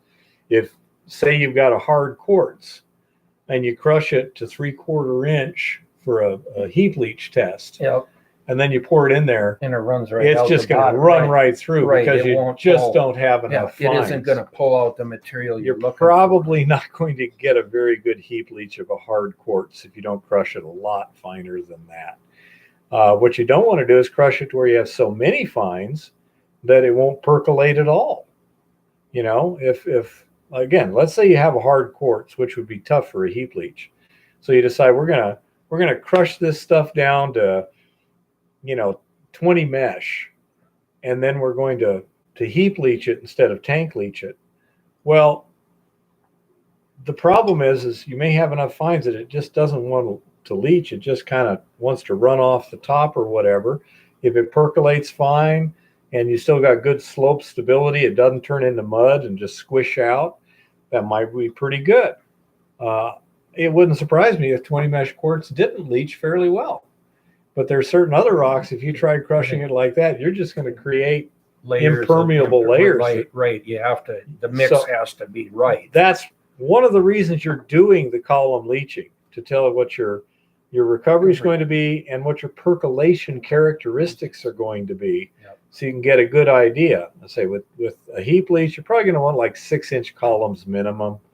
For the equivalent of a vat leach, you could probably go down to maybe a 2-inch minimum, but I prefer 4-inch myself. Okay. Chris suggests putting a little bit in, kind of settling it down a little bit, Yeah. and keep sure you're reblending your material. Well, Terry, the problem with that is we're going to have to set up some kind of video link, Online. or one of us is going to have to go a long, long way because he's about 1,000 miles from me, I think.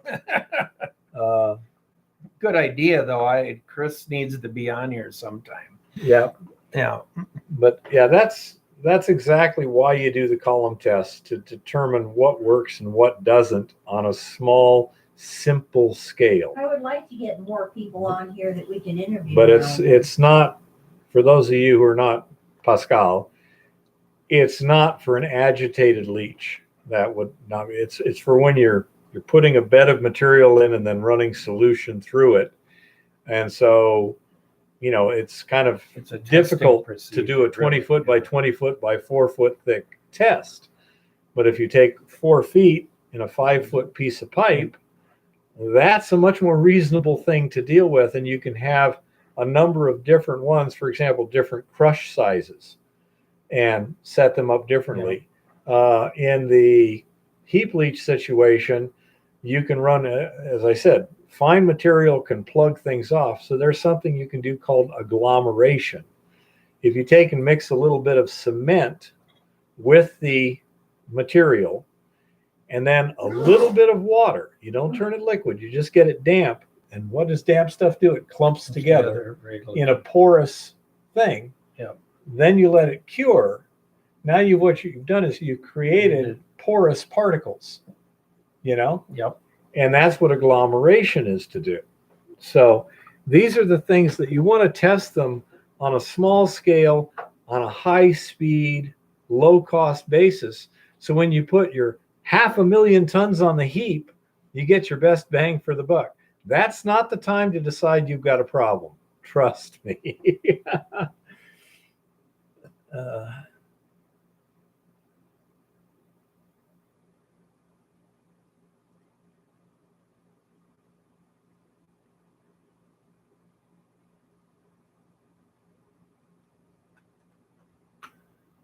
Yeah, Jeff, that's right. That's why you have to do a little shopping around to see where you're going to get your best Yes. return Yep.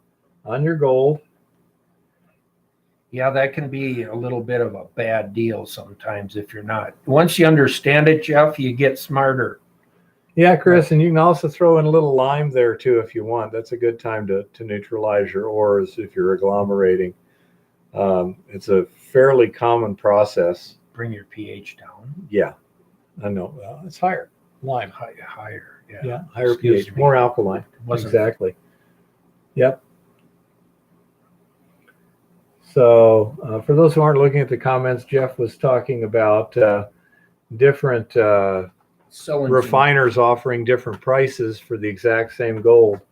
One gave him basically 75% net weight, and the other was 62.5% net weight. That's a big difference.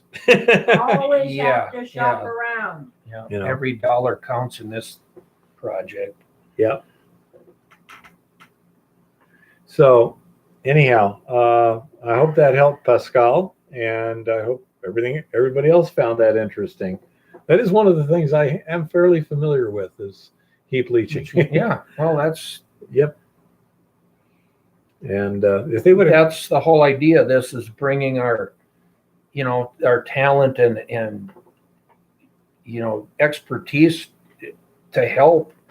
And who knows where this all leads for us or whatever. But yeah, we're having fun. yeah, well, it's a fun evening to do this, and it's really interesting, the questions sometimes and the comments. We love the comments too. I was working at Goldfields Mesquite, kind of wore my back out running heavy equipment. Yeah. And they said, well, we want to transfer you to the, I don't know if it's the lab or the mill, not sure. I said, sure, as long as I don't take a pay cut. And they didn't want to go for that. And imagine if I'd have wound up in the lab. Sure. That could have been really handy, huh? Yeah. Yeah. Yeah. Learning's always good. But No, it was a bureaucracy, and they just didn't want to go to the trouble, Wear them out, throw them away, get a new one. Go to the parts store, buy another one. Strangely enough, my brother's working there right now. Yeah, They're that's what we were reopening it. saying, yeah, last week. I Yeah, he's running mentioned a 35-ton 3-axle articulated truck. haul truck. Yeah, I think it was a Cat 745, I think it was. Not sure. Yep. And apparently they're doing a ridiculously bad job of reopening it. Yeah, Pascal, it's worth trying the pit run material, but it's always going to be a better recovery if you do crushing. What I would suggest you do on this test, or the initial testing, is to take your pit run material and screen it. Okay, now this is going to change the grade. The coarse material is probably not going to be the same grade as the fine material at this point, but it's a cheap way to kind of get an idea of your recovery and test some of the fine material alone against the assay. You're going to have to assay it separately, and then against just the raw pit run itself, and see what the recovery difference is. What you might want to do initially in your heap, because crushing is a lot more expensive than screening. Screening is really cheap. You might screen your material to say 1 inch minus or whatever, assuming the initial testing said that, you know, crushing is important, but we can't afford it, and just stockpiling the coarser material for later crushing. Correct. So that once you've made some money and everything else is paid for, et cetera, now you can get a crushing thing, or you can have a big stockpile and rent a mobile crushing setup to come in and crush it, you know, that material, and then go. But you need to test these things because the coarser material may have virtually no recovery unless it's crushed. In that case, there's no sense putting it on your heap. You're just throwing it away. Better to screen it out and set it to the side for later work. And that will save you the initial upfront expense of the crusher.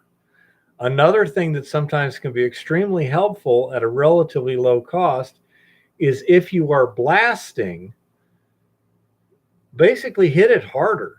Put your holes a little closer, put more explosive in them, drill them a little larger diameter, whatever, but hit it harder, get a lot more fragmentation out of it. And sometimes that'll take you to a reasonable recovery without the whole crushing operation at a relatively low cost. When at the mine I was working at, we had really good ore. We didn't need to crush at all, but our cost for explosives, we were only using like 0.4 pounds of ANFO per ton of rock. You know, the ANFO is basically fertilizer, so you're looking at like a buck a ton. Equipment and Oh, yeah. hauling and yeah. So that's another thing that you should consider. I don't know your particular situation. I presume since you're looking at heap leaching, it has to do with a hard rock operation. Let me scroll back to you. No. Has it disappeared? Somebody said, bless you, Eva. David Villa. Yeah, Thank a you. couple of them did there. But Well, it seems to have disappeared. 10 pounds of gold. What was that?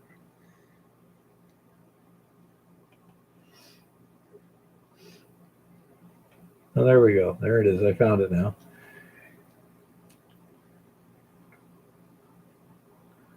Yeah, I say the large rock, you're probably not going to want to leach that.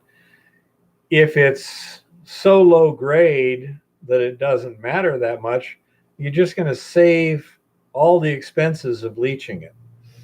If it's higher grade and you're not going to get the gold out of it without crushing it first, you want to set it aside for later. But yeah, the idea of putting anything over about 1 inch material on a heap leach is usually pretty inefficient. Yeah. Where we were at, honest to God, 0.4 pounds per cubic yard, and we would get 60% 3/16 minus, because we were screening it to 3/16 for pad cover, and You're getting good. oh yeah, it was just disintegrating on impact, man. It just Pulverized. pulverized it exactly, and that was good. By the way, Pascal, starting from scratch, very good idea to do the testing first. People often say, well, we don't have the money for testing. We need to get in production. Let's just stack some ore on a liner and go. And that usually winds up costing a lot of money that you didn't need to. It's learning Either- backwards. Yeah. you can do the testing so cheap. Among other things, you may find that a heap leach just doesn't work worth a crap. Right. It does happen. There are ores that will not give you a reasonable recovery heap leaching at all. Like 10, 20% recovery is all. Yep. No, that's why you test anything. Yeah. Whether we're talking placer, hard rock, whatever, you need to do the testing before you worry about that more equipment Yeah. and go into production. I mean, if you can't make it work in the numbers in the beginning, it's not going to work on a grand scale. Okay. Argonaut. Why doesn't black sand turn red or rust? It's It will. rich in iron. Some of it will. But the main thing is it's already iron oxide. Right. It's a different form of iron oxide. It's iron 3 oxide, I believe, instead of iron 2 oxide. Or actually, I think natural magnetite is 50% iron 2 and 50% iron 3. But it's already iron oxide.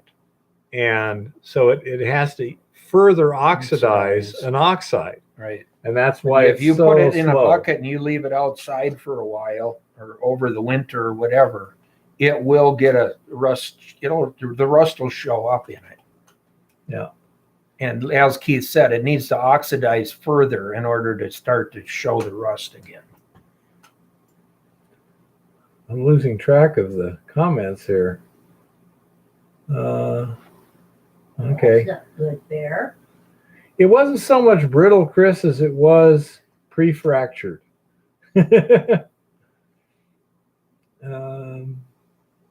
You're welcome, Argonaut.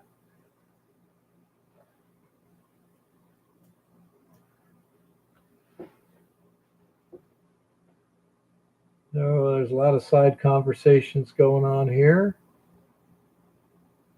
Jeff, that's common in all placers that a lot of times placer gold is leached out some of the silver or the copper, depending on what the other element in it is. The placer gold, in a lot of cases, will assay quite a bit higher than possibly the hard rock, the lode source. That would make Because sense. as it tumbles and gets beaten up, it will leach out some of that. It won't get rid of all of it, but it'll get rid of some of it. Yeah, the silver is not nearly as inert as the gold is. No, and the copper's the same. The copper will leach out of it as well. Like our gold here, most of the time here is a lot more copper than silver in this area here. We were using sodium cyanide as the leachant on our leaching system there. On all the large leaching operations, the big gold mines, it's going to be cyanide because of the cost and simplicity of use. The only time they wouldn't use cyanide as a leachant is if they had kind of an unusual ore that made it difficult to do.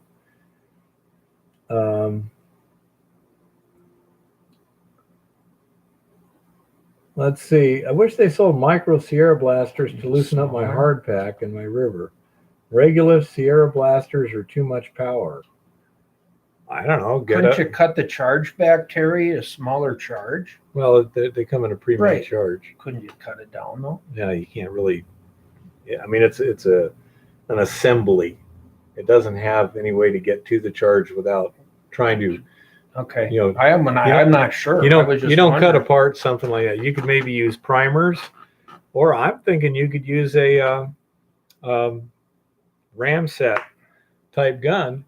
It's designed to drive anchors into concrete, and just forget the anchor part. Just set it in there and pull the trigger and let the blank fire into the ground. Oh, those guys up in Alaska, they're Fred Hurt. Those guys were using air hammers underwater on their dredging operation. Yeah. And I thought that was kind of a smart plan because they're cheap. You can buy air impact hammers, and they just had a bigger bit on them, and they were using that for breaking it up. Okay, Pascal. If you've got pyrite, you've probably got a problem with leaching. Okay, because the gold is quite likely in the pyrite. Not guaranteed. That's why you need to do the testing. Someone suggests we might oxidize the pyrite, then in heap leach with sodium cyanide. Is that possible? Yes, usually not terribly economical though, because the oxidation process is expensive. Now, my question is, and we may come up with a much better way of doing this, depending upon the ore itself. If you have an ore where most of the gold is in the pyrite or on the pyrite, it might be relatively easy to crush the ore finely and then concentrate the pyrite. That's a very simple You operation. can do that with gravity separation. Gravity, flow. There's a lot of Right. ways to do that. It's real simple. If the gold is in the pyrite, now you're dealing with something that's a lot more concentrated, and you can do a process effectively a lot cheaper to it, such as oxidizing it. So have you done any testing to determine, is the gold in the pyrite or around the pyrite? And the way you would do that would be to take your rock, crush it fairly finely, do a cyanide bottle roll leach on it, or you can, if you're forced to be really low tech, then just put it in like a 5-gallon bucket and stir it every hour or something like that. Then take the rock that's left after a couple of days and filter it and rinse it with fresh water to make sure that all the solution is clean, and then assay the rock to see how much gold is left in it. If you start with a representative sample of the rock after it's been crushed, send that to the laboratory. There's a couple ways you can get a representative sample, but it has to be representative. You can either blend it very thoroughly in very particular ways, or you can use what's known as a splitter, get a representative sample, send it to the lab, leach the other material, and then send that to the lab. And then also test how much gold is in the cyanide solution and what's your weight of the cyanide solution. And that will tell you, when you know the concentration of gold you started with, the weight of the rock that you leached, the amount of cyanide solution that left over, and that includes everything you've rinsed out of it, and what the concentration is in that cyanide solution, and what the concentration is still in the rock. This will tell you how well the cyanide will get the gold out of the rock. Now, just because there's pyrite doesn't mean it's going to be difficult, but it's not an indication that it's definitely going to be easy either. That's, how much pyrite? Is there some pyrite? Is all of the iron in pyrite? These are questions that have to be answered to answer the real important question is, how do you get the gold? But you definitely want to find out, where is the gold? Is it in the pyrite, in the rock, on the outside of the pyrite? It can be in a lot of different places. Different ores will do different things. I can see Chris is also making some suggestions here, because again, now that you're dealing with pyrites, those are not usually heap leached, because if it's in the pyrite, your heap leach is not going to get it, guaranteed. Okay. If it's someplace else, or if there's not a whole lot of pyrite, if it's mostly oxidized, then you might be able to make a successful heap leach. Your tailings from the heap leach are probably still going to be a fairly good grade ore that you would then reprocess with a more expensive process later, once you've gotten your capital back and a little bit of money in the bank. Let me look on the comments here and see what has showed up here.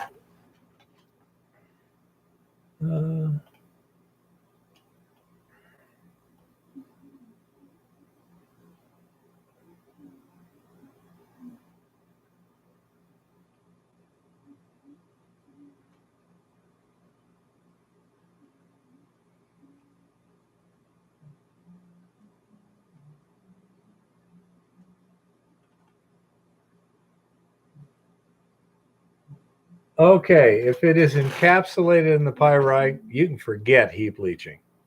Okay, Heap leaching will not touch it with cyanide, because you have to have something that'll dissolve the pyrite to get to the gold, or you have to physically break up the pyrite into particles so small that the leaching solution can get to it without dissolving the pyrite. Neither one of those is going to be accomplished with heap leaching. Now, you can crush it and concentrate the pyrite first, That's how I do it. and then you can deal with the pyrite. Do you have any ability to send it to a smelter? Because when they smelt things like copper and stuff like that, Yeah, they can throw pyrite in there and get the gold out of it just fine. And they may buy those pyrite concentrates from you cheaply. that's how I would look at it. If not, then you're probably best off to concentrate the pyrites and then deal with just the pyrites, because now it's going to get expensive. You're going to have, if you oxidize the pyrites, there's a number of ways of doing it. In a low-tech situation, probably the cheapest, build a big fire and put them on there and then scrape up everything after the fire. But you can use, if you finally crush it, then you can use a number of different leaching solutions that can dissolve the gold, that it can get to on the outside of the little particles of pyrite. Yeah, you're definitely going to want to do a lot of testing on this before you spend a lot of money. But if it's encapsulated in the pyrite, you do have a problem. If you can sell the gold-bearing pyrites for a reasonable price, That's how I would look at it. then it's not going to be that big of a problem. You're just going to have to crush the rock fairly fine and concentrate the pyrites. That's not terribly difficult to do. It's the getting the gold out of the pyrites. That's the tricky part. That's where it gets. Let's see.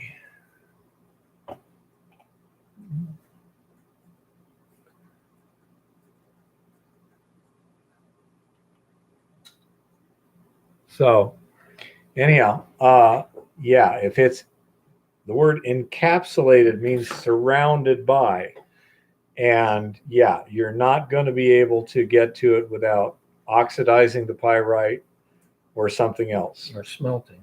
Oxidizing the ore for a heap leach. Well, first of all, it's hard to get the oxygen to the pyrite if you haven't finally crushed the rock. Right. You're pretty much screwed on that one. If it's encapsulated in the pyrite, you're going to have to finally crush the ore.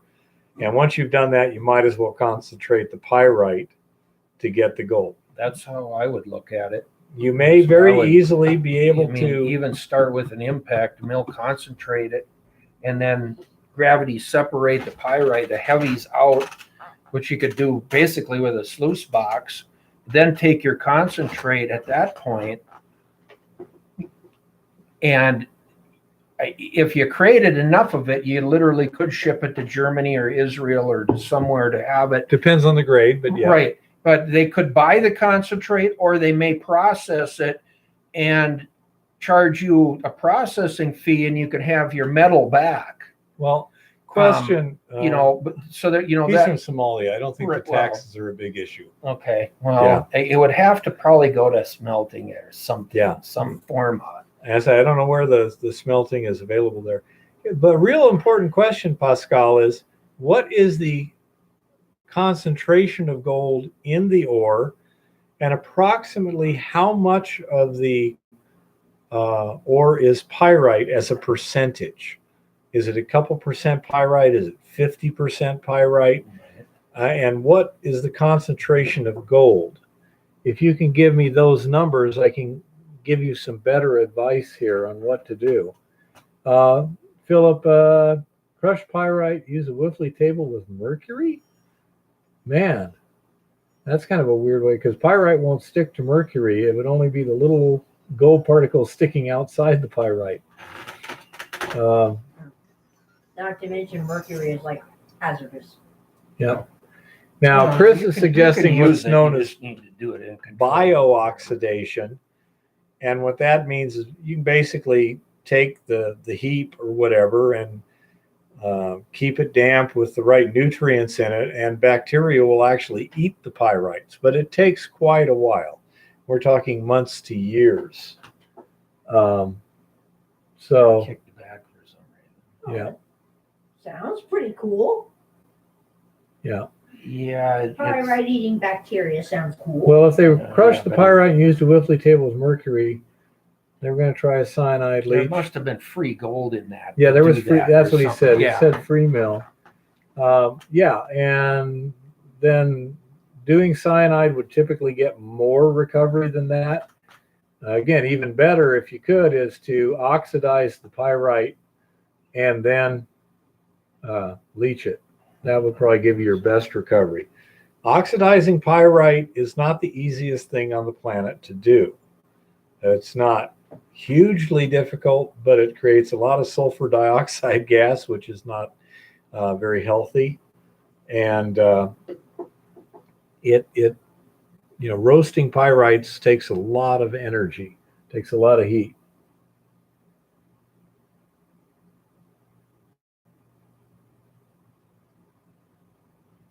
I'm gonna get a glass of water here really quick. Mhm. Oh, My goodness. Well, Drink your lemonade there. Too thirsty right now, Lord. keep coming up with some good questions, guys, or think of some subjects for in the future we can work on. well, We can. so we got lots of stuff. Pascal's got a very interesting problem. So I wish I had a few more numbers here. Hopefully, Pascal will be able to provide them shortly. There you go, Chris. Ethan asked you a You can good question. What are the charge tricks with mercury? You can Yeah, reactivate the mercury with some zinc. I know there's some certain stuff you can put it with that makes it much more active. Charging it works really good if you just use a battery and a power and ground and charge it. Sodium or potassium works well. Uh-huh. Well, okay. Let's see. A highly reactive metal that bursts into flame on contact with water with something that's highly toxic. I'm guessing you need to have the instructions before you try this operation. Would salt work? I don't. I don't know if salt works for I mean, that. does it have to be elemental sodium, or can we go for I'm sodium? thinking you're talking. I'm guessing Chris means you take the sodium or the potassium and actually mix it with the mercury, You'd have to. and it kind Wow. of dissolves in the mercury. That sounds like mushroom cloud territory to me. Well, Probably not. something you want to. Yeah, I'll remind you of that when we see a mushroom cloud over California, because Chris has been playing with it. Chris Eva doesn't seem to have confidence in you. No, I just understand that men like Science to blow things up. experiments. The sodium potassium amalgam with mercury is quite stable, he says. It could be. What kind of volts and amps, Jim? Just we were doing it just with D batteries, even a D battery and 2 wires and charging the mercury a little bit. Which one was the anode and which one was the cathode? I don't remember. Of course, if you do it wrong, bad things happen. Okay. But But a lot, I'm sure a lot of there's- mine, if I ran it I'm through sure the there's retort, instructions on the internet. if I ran it through the retort to take the gold out and then run the mercury off, I would just break up some D batteries to get the zinc and put zinc back into my mercury to keep my mercury working so I could continue to reuse the same mercury. It's not so much the people in black suits, but it's the sort of thing that the regulators are not very happy with that. And Chris George says you can use potassium hydroxide as the electrolyte. I presume you mean when you're charging it, Chris, and that will drive the potassium into the that would mercury. probably be true. Again, for everyone out there who doesn't know this, mercury is not allowed to be used at any time, any way, any shape, or any form in the outside environment. Right. So It's got to just be be a aware. controlled situation. Yeah, it's got to be in a lab. That's what they say. That's the Yeah. rules. Okay, yeah, that's Chris says, yeah. Okay, which side do you want to put the anode in? The mercury side or the electrolyte side, Chris? Yeah, I can't remember. Man, these plaster guys. Well, It's probably all the mercury. I've tried to stay away from it, honestly. If I don't need it, Uh, Seems that to me- mercury- it does work. If you want to mop up some really, really fine dust, it works really good. oh yeah. Were you to watch? Oh, the volcano's getting Yeah. bigger, says Terry, little one. Yeah. Yeah, Charged mercury works very well for cleaning up. Yeah. Flour mercury found in plaster cans. Yeah. Yeah, that's what I've used it a little bit. And I do have a retort so I could recapture, get my separation, recapture my mercury. But it's not something that you want to, play with all the time. Yeah, Pascal, did you it'll end up hear my mattering. question about the grade and the concentration of pyrite in your ore? If I could have the rough numbers on the grade of the ore and how much of it by percent is Maybe he hasn't Pyrite. gotten that far yet. I could help you, but those are some things you're going to need to know. And if you don't know that yet, crush some of the ore and pan it to pyrite and recover any gold you can out of that pyrite. You can pan the pyrite away from gold in some cases. And then assay the pyrite and assay the rock to kind of get an idea. Oh no, that's not a Whiffley table, Philip. That's a mercury plate. Yeah. A Whiffley table is a groove table that shakes back and forth Yeah. and has a bunch of grooves in it. No. Copper amalgam plate is, it's effective. Yep, that's right. Okay, cathode to the mercury. Okay. Thanks, Chris. Well, thank you, Blindsight. We at least fake it real well. We're trying. Hey, Rick, are you still here? Rick Jobling?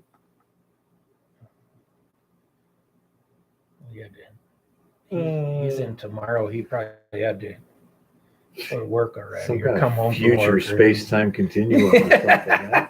He's It's called Australia. Yeah. That's why they call it Oz. There he is in Oz, the future, Oz. and he hasn't given us That's why winning they call it lottery numbers Oz. yet. He's in the land of Oz. He is in the future, and he hasn't given us winning lottery numbers yet. This is ridiculous. Well, the mercury is going to tend to come out to the cons, to the high-grade cons. Yeah, I've played with mercury a lot too, Robert, and it never caused me any problems.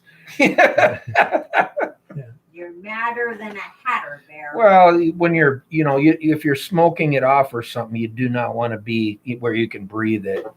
Yeah. That's where you're going to get concentration in your body. I mean, Well- if you're using it properly and keeping it underwater or hydrated, those issues are fairly mild. Well, one of the things that can happen too is if you have like a little nitric acid, Mm-hmm. then the mercury forms mercury nitrate, which is Right. extremely toxic. Yeah, and I've played with it. soluble through the skin. I've played with a So copper you have to sheet be and careful. things like that.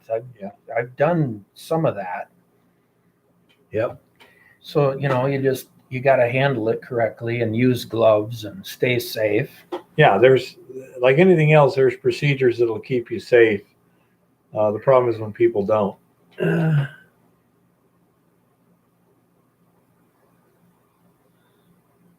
Actually, that's about the normal number, Terry.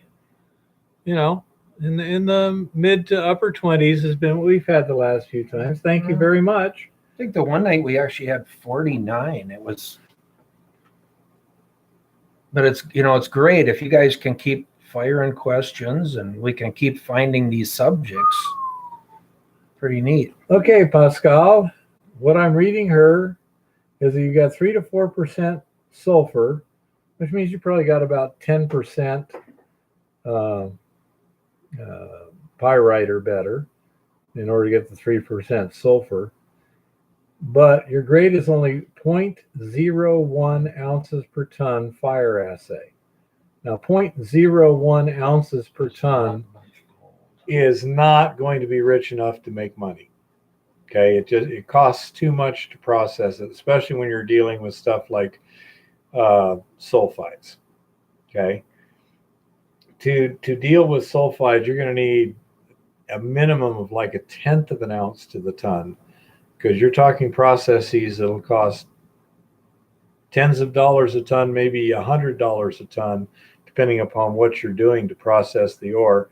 And you're only looking at currently $17 a ton total and trained gold. Yeah, you're going to have Even more, if you got 80%, you're still looking at less than $15 a ton. yeah, there's no money there. Yeah.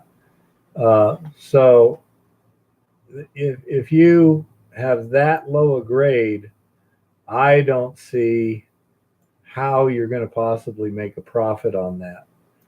Okay. That's unfortunate.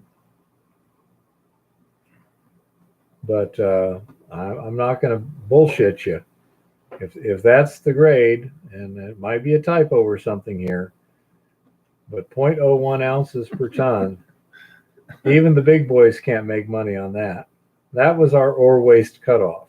If it was below that, we threw it away at ChemGold, at Goldfields. Between 0.01 and 0.005, they used to put it in a separate waste dump in case the price went real high, you know? And so, yeah, I'm sorry to say this, but 0.01 ounces per ton gold is just not profitable. Not unless No. it's free billing. Well, if it was I mean, placer, Well, or if you were adding, You if you were using it to dilute a higher valued ore, to put it into a system. That's what they were doing over here at Golden Sunlight for a while. They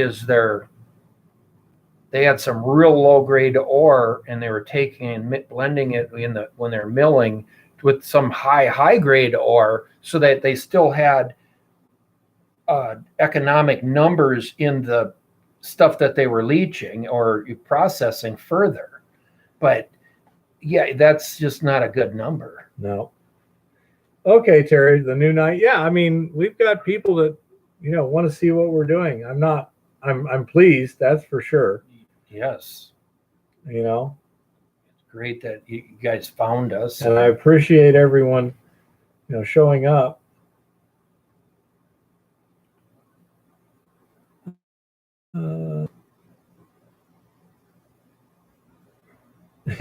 Yeah, I agree, Chris. Mercury was pretty damn common. And what's funny is nowadays, if you drop a thermometer in the classroom, it's a hazardous waste cleanup. Oh my My God. grandmother used to use mercury to polish silver dollars Yep. to make them nice and shiny Yep. with her hands. I did it a few times. Yep. I've played with mercury amalgam on coins also.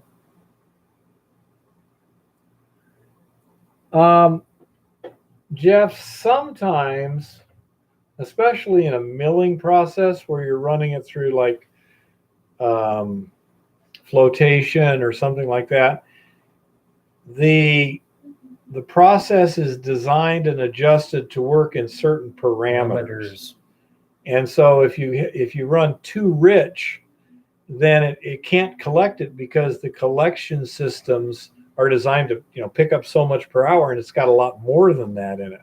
So there are some situations where you would dilute a very rich ore to bring it down basically into an operating level. Think of it as like, let me come up with something here.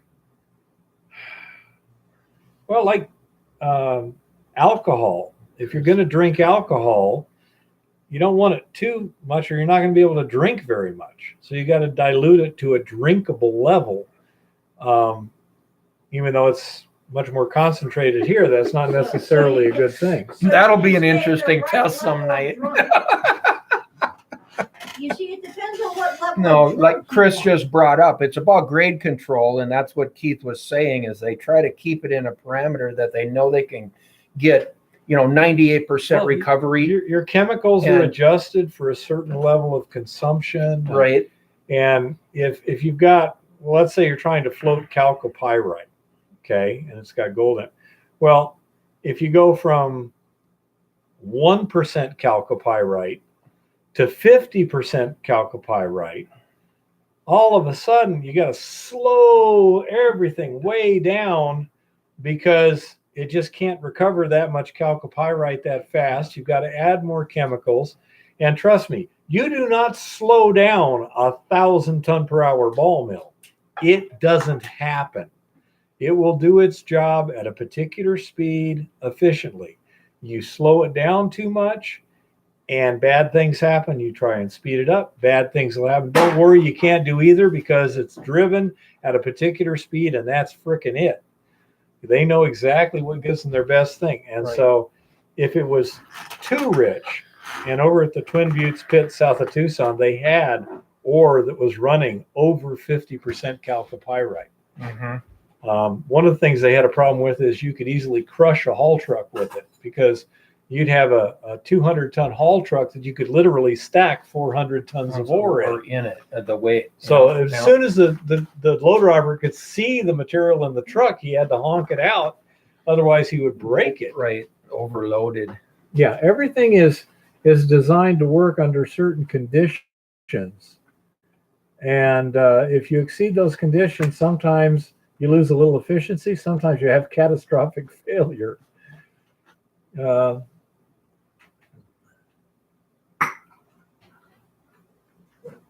Let's see.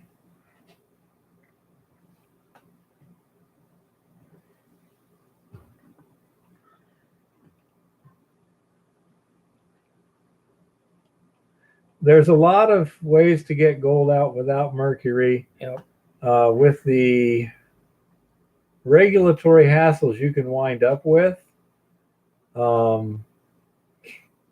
it's not usually worth it. Yep. Well, Jeff, I That's can okay, understand Jeff. that. Not a problem. But you probably wouldn't want to use Everclear for a toothache because it would burn too much. And that's the way it is. I mean, 2% hydrogen peroxide works good to sterilize a wound. Or to fix your hair. 95% hydrogen peroxide bursts your flesh into flame. This is considered undesirable. Right. Everything has its optimum percentages. Yeah, Chris, I did too up at where I was mining in the 30s. I think it was probably in the 30s when the guys were working in there in their sluice boxes. They ran a lot, and we recovered a lot. Some active, some with gold, just pasted on gold, but a lot of it. So we were separated. That's why I actually built a retort, and that so I could clean up some of the gold, because there was days that I actually get into pockets where we'd have gold that was all amalgamated. Yeah. So we were cleaning it up and then recovering the mercury. The gold from the middle fork of the Boise had mercury on it too, because they were using mercury plates at the mill. For Well, and there's some drainages here that actually have cinnabar as well. So there's actually some natural mercury in some of these drainages here as well. So some of it didn't even come from the old timers. It actually came from a side drainage with, cinnabar. But that's why you might do something like that. Right. I mean, if you get in that situation where you have to clean up some gold, definitely looking at Cody's lab or whatever for a retort or concept. And there's a bunch of them out there that will show you how to build a retort. But that's a nice, clean way of doing it without breathing some toxic chemicals that your hair is going to turn gray and your teeth are going to fall out. Chris says he's pulled out 5-pound snuffer bottles of it out of potholes. Jeez. I would believe that. That's certainly possible. I'm just I saying, mean, if wow, you that's got- a lot of mercury. all Well, right. sometimes they use pounds of it in their sluice boxes. They Yeah. would fill complete riffles in Yeah. their sluice boxes full. Like every third riffle would be solid poured mercury in them. Yeah. And then I don't know how much of that escaped. My guess is 50% of it. I don't know. The It's water kicked it down enough. and out and into the drainage.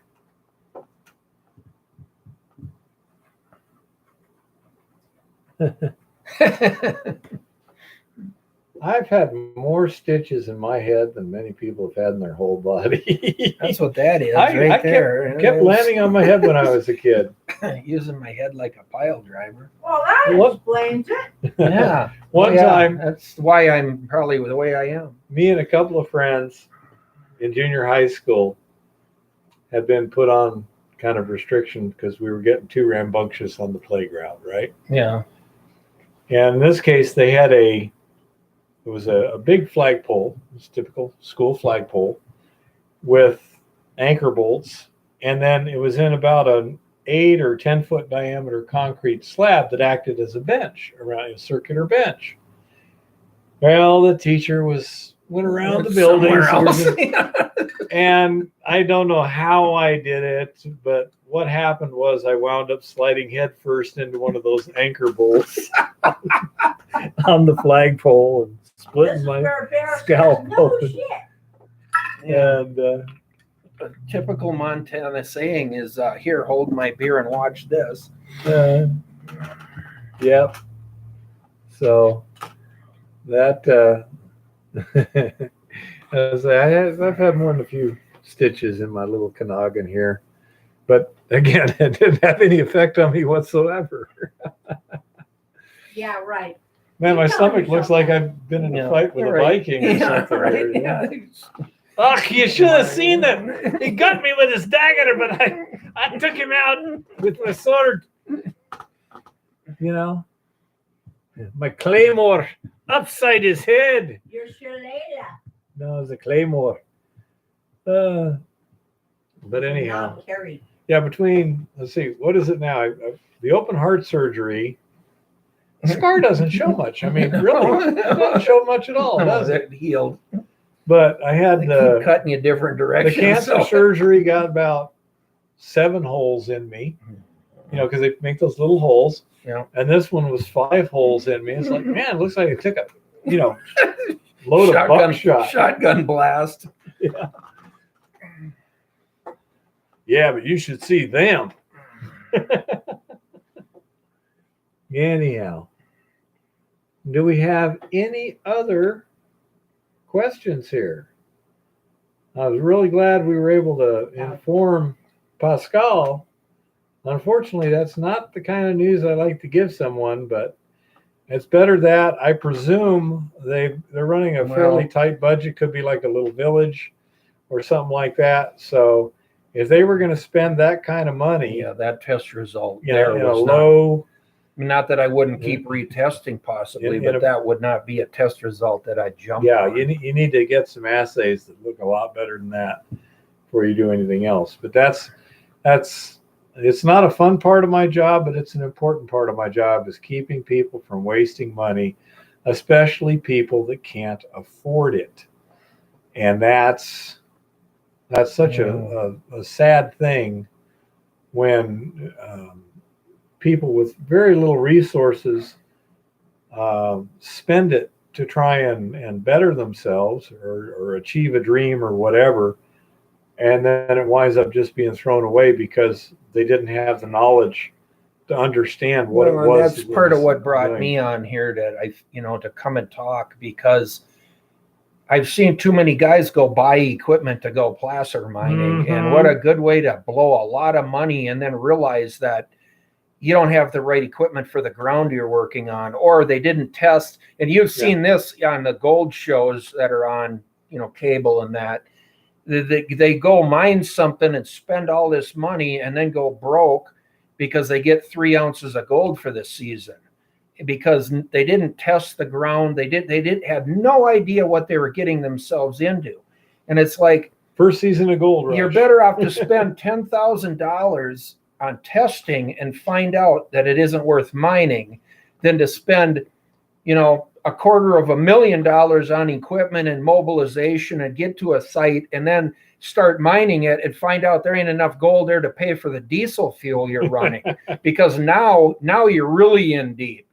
I mean, that losing 10,000 you could overcome. Losing $250,000 or having $250,000 tied up in this program you started is completely insane without testing ground or leasing tested ground, at least having enough knowledge to justify the expense you're going to bring in, the economics into the project. Oh yeah. Especially when you throw in bonding and Oh, permitting. right. Yeah. I mean, you can I mean, spend it's it. not just the equipment. No, there's a lot of money that there's no way of recovering. The equipment you can salvage out by selling it. You can You get get back some some of the money. money. Well, in some cases, you might get most of the money, without a lot of hours on If you equipment or bought used something. equipment. But you have to look at it from an economic point of view. And the first thing starts with prospecting and finding something, then testing it, then validating the testing, and maybe taking the testing to a bigger level to say, yeah, okay, now we have something that we can start to prove a reserve with. Incrementalism. Right. Yeah. And once you can show a reserve, and maybe that reserve, like for me, and in some cases, might only be 3 months worth of mining in front of me. If I got a partial season or something, in the meantime, I can test some more ground in between mining and moving equipment and whatever. But you definitely want to know that if I move a whole bunch of equipment in here with semis and all that fun, and then permit it or post a bond, is there even a chance that this could go economically forward? Yeah. Let's say, and Pascal there is a classic example, folks, of Excitement of gold. you're excited. You may need money. You may want money or something like that. I say a lot of these, if I'm not mistaken, it was from Somalia. When you have these African villages,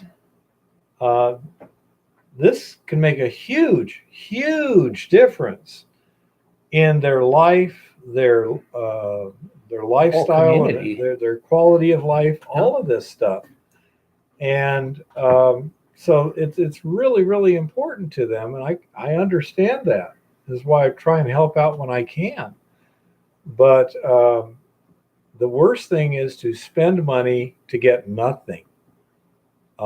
It's better to do nothing, spend nothing, get nothing, than to spend your resources that were difficult to gather on something that isn't going to work. Because that just really, really hurts everybody, except for the guy who sold you the equipment. Yeah. And that's one reason. I'm not a hugely successful businessman in the conventional sense because I'm not out there trying to sell equipment no matter what.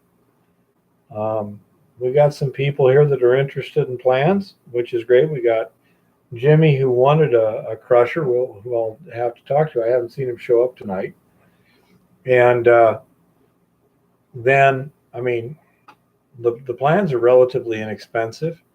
Jimmy, he knows what he can do in terms of finances, but I'm gonna, I will explain to him thoroughly. You realize what this, this is a risky sort of venture in terms of you're spending money. You don't know if you're going to get it out. You will have a nice tool that, Wow. without it, a lot of things you won't be able to do. A small crusher for testing is a pretty handy little Extremely item, useful. and that's why I would never hesitated originally on mine. It was like, that's what I need at this point. I need to be able to break some samples down and, try to start identifying. Well, let's see if we can Is get there it. any more down there? Or is I that don't the think bottom? so. Doesn't look like anyone has said anything, Okay. No, Well, any other questions, guys, Yeah. before we call it a night? So we'll be trying to get together an 8-inch mill here in the next few weeks. Yeah. And I'll be talking to Jimmy, see if he wants to buy one. You might just want one yourself if you. Well, nothing. I think it'd be pretty neat, honestly. Yeah, they're pretty handy. Kind of. On the other hand, I already have ones that you can borrow at times. So well, yeah, not I know nearly you'll as do a critical. sample for me if I need one, so I'll figure it out. But What is going on here now? I don't know. Okay, who knows? No idea.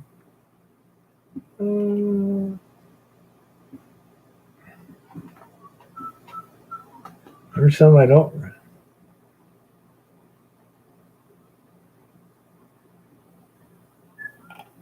Okay, got a lot of things here I don't recall ever seeing. That's weird.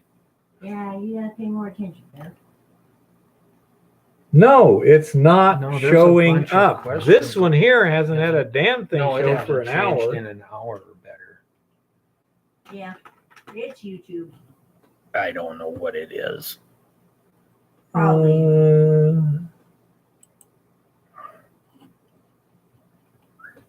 Okay.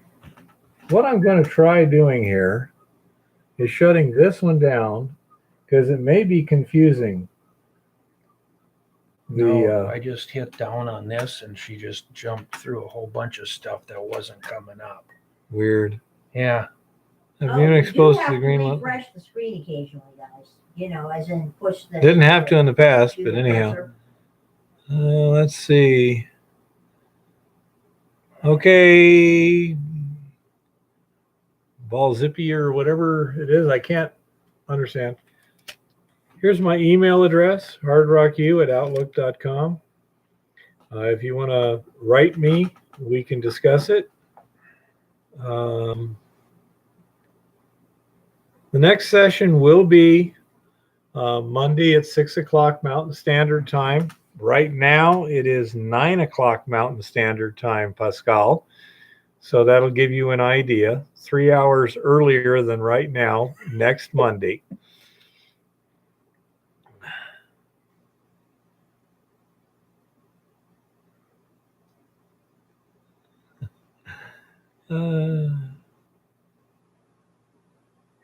Yeah, same times on Mondays.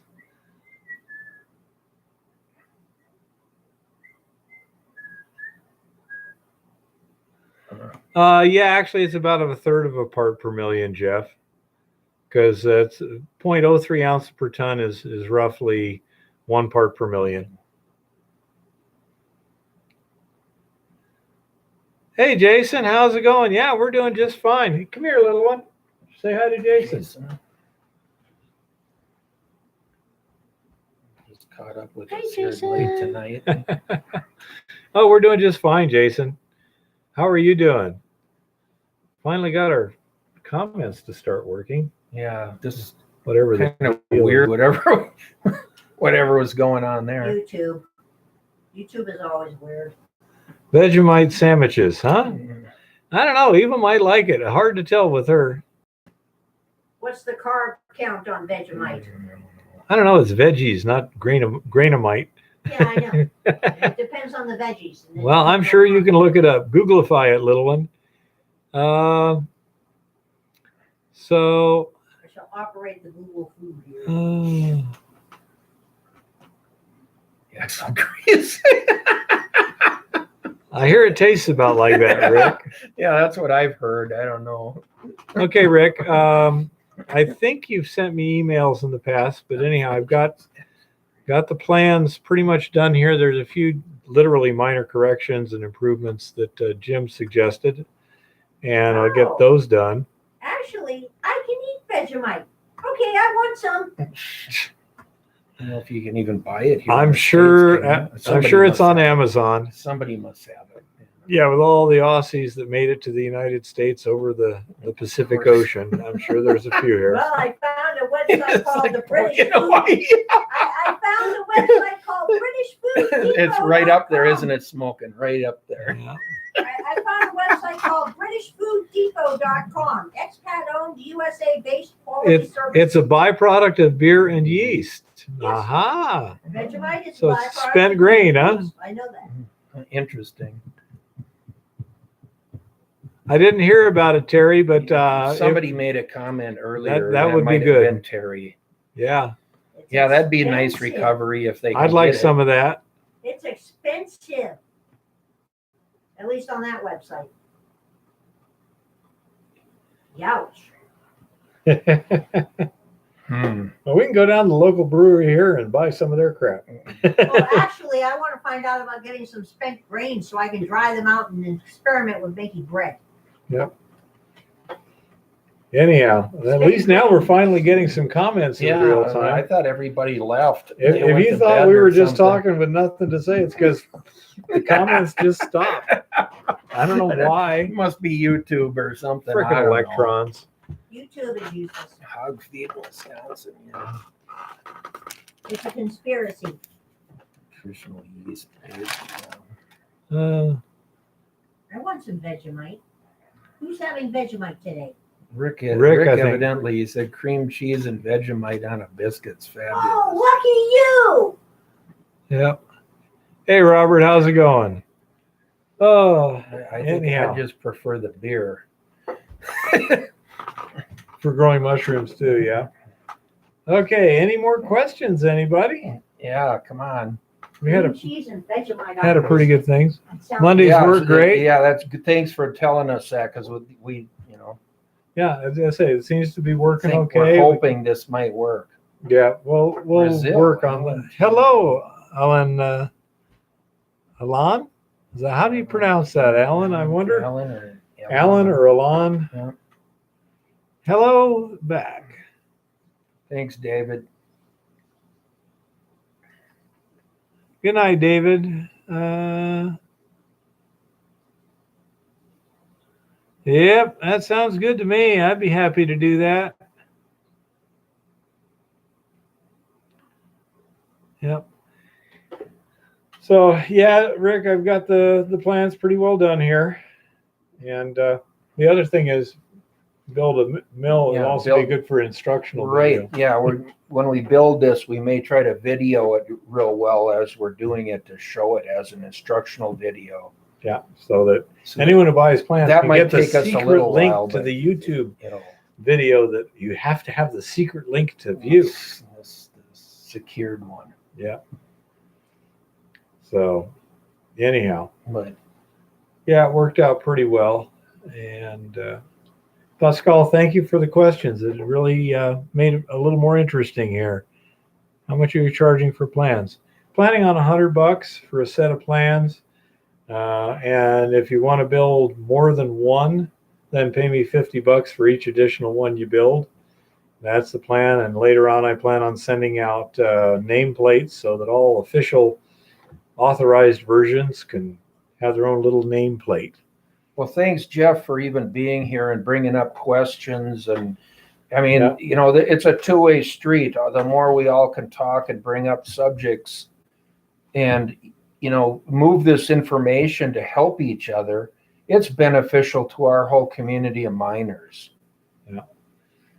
Oh, and Ethan, Jim's son works in a shop that also has plasma cutters. So if you're in the Western United States, we might be able to sell you basically a kit if you just want to Have assemble all it. pre-cut. And Yeah. And Terry says hi, Eva. Hi, Terry. Hi, everybody. You're welcome, everybody. We do the best we can here. So yeah, the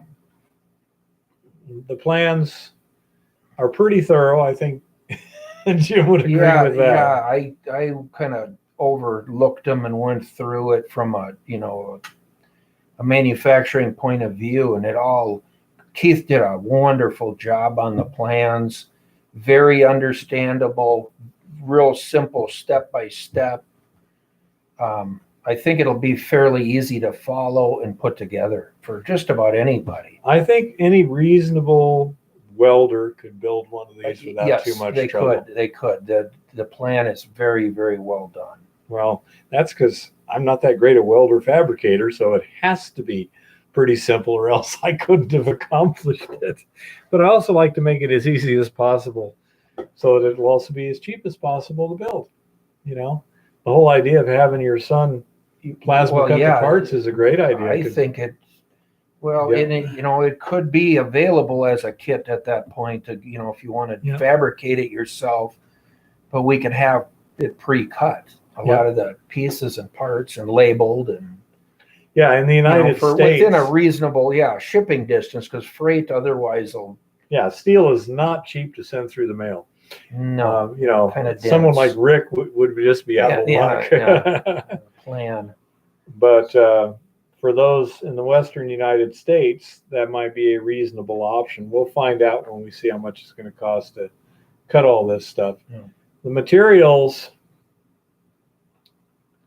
well, Philip, I'm guessing it we're- could be gas or electric. Yeah. His design is based on a gas engine, but there is notes in there on going to electric if you wanted to run it, in the shop or close to the house or.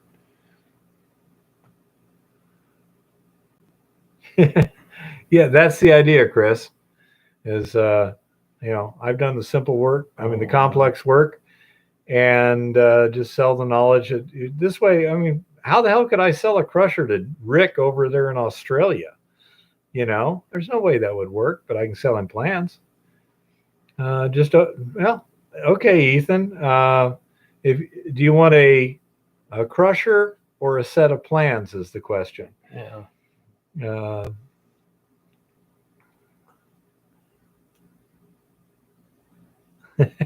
Correct, Chris. And that's some of the notes that I made in the thing that we're going to change, because electric works on torque far different than RPMs on a gas engine. So there's some adjustments you'd have to make in that case. You're right on there though. How much shipping weight? I'm guessing the 6-inch mill I've got is probably around 200 pounds.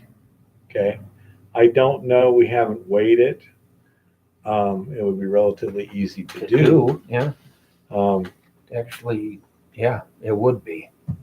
But probably total weight of about 200 pounds. That includes the engine and everything. That's an assembled mill. And that's a 6-inch, right? Well, Terry, the biggest pieces are actually the ones that need to be cut. For example, I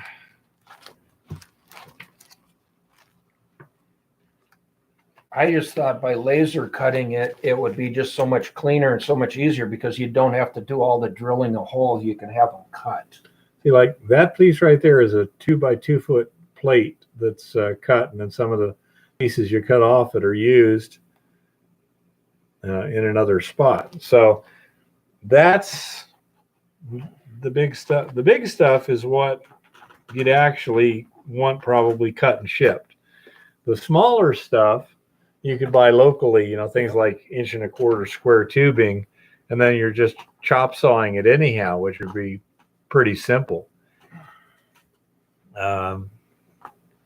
What thickness is on the plate? Yep, 1/4 inch.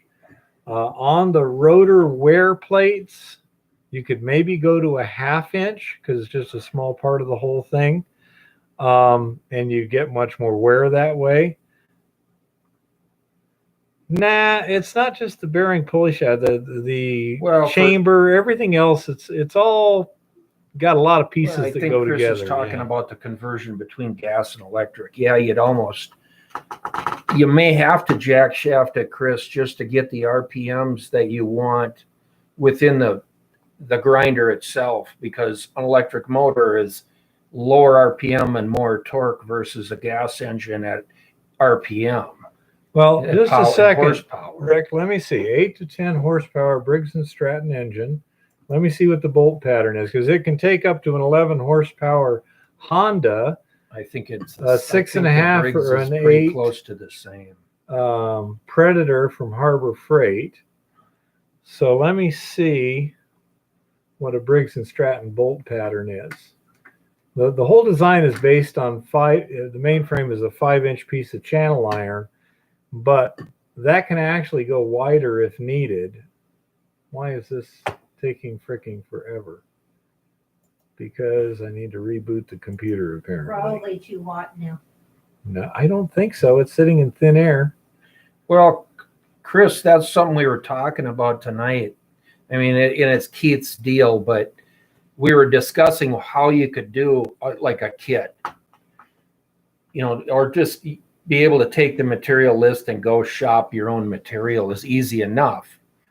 But to have a kit that's literally all you got to do is start assembling it and welding it together and put the bolts in would make it a really neat, usable kit. Lot easier for It's someone just- who's got the fabrication skills. I guess, It'll save a lot of hassle. Terry Marshall, I think it was Rick Jobling Yeah. is in Australia. And so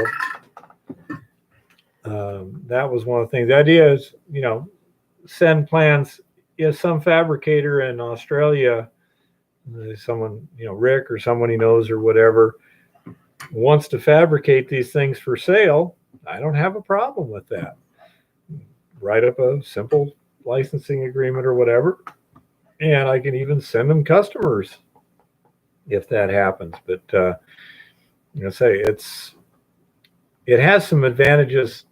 It does some things that no other crusher you've seen does, doesn't it? Yeah, the potential with getting rid of the screening, to me, this crusher kind of stands out from a lot of the other stuff out there from that aspect alone, because the fineness of his grind with literally no screening is And the dust huge. control. And the dust control. Oh yeah, going to that system, and I like the setup. I Well, like the idea. The other thing is by elevating the dust and by being able to blow it uphill and then slurry it up there, Right. that eliminates a conveyor or something. Right. It takes out a lot of components that you would need otherwise. Yeah. Let's see. So we want what was that? A 6 to 8 horsepower Briggs and Yeah. Stratton? Okay, let's go. Or 8 to 10. Maybe it was 8 to 10. wasn't Okay, it? let's go 10 horsepower. I think it was the 8 to 10. And engine mount pattern or something. Well, usually you just gotta, Go to the engine itself. yeah. That's where You can the see if you can get- shaft- That's Granger, so it should have the bolt pattern under the Morse. Looks fairly That's similar. something that he is working on, Chris, is just to be able to provide a PDF file, but he doesn't want it to get away to somebody who's just going to run away with the concept. So we're trying to think that through carefully. Shaft, 1-inch shaft. Yeah. Come on, where's the bolt pattern? Oh, Yeah, mounting. that's ridiculous. Has everything but the mounting pattern. Got the overall height, the overall width, overall depth. Well, that's fine. Do we have Something any? you could figure out at some point. Yeah. Well, the ore, Made in China now. Chris, the ore that you're running it through the mill and how it lifts it starts to dictate how your feed rate kind of comes about. And that's kind of what's neat about it is you can pay attention to your output as to your feed rate. So, some ores will run through it really good, especially if they're dry. It's kind of interesting how Keith designed it. It's a nice setup. Well, here's a 9.5. Let's see if it gives us the specs. Because, I mean, if you need to know how to bolt it on, and that's just silly to sell them I'm without. betting the Honda in that Briggs aren't any different in the bolt I'm pattern. kinda- Worst case, you got to drill Not two much. different holes. Let's see. You'll have two that line up and two that don't. Mounting bolt pattern. Right. There you go. There we go. There you go. Okay. Engine mounting plate. Well, that should tell me it No, says go 2 down 3/4 between the slots. that'll work easy. Let's see, which one?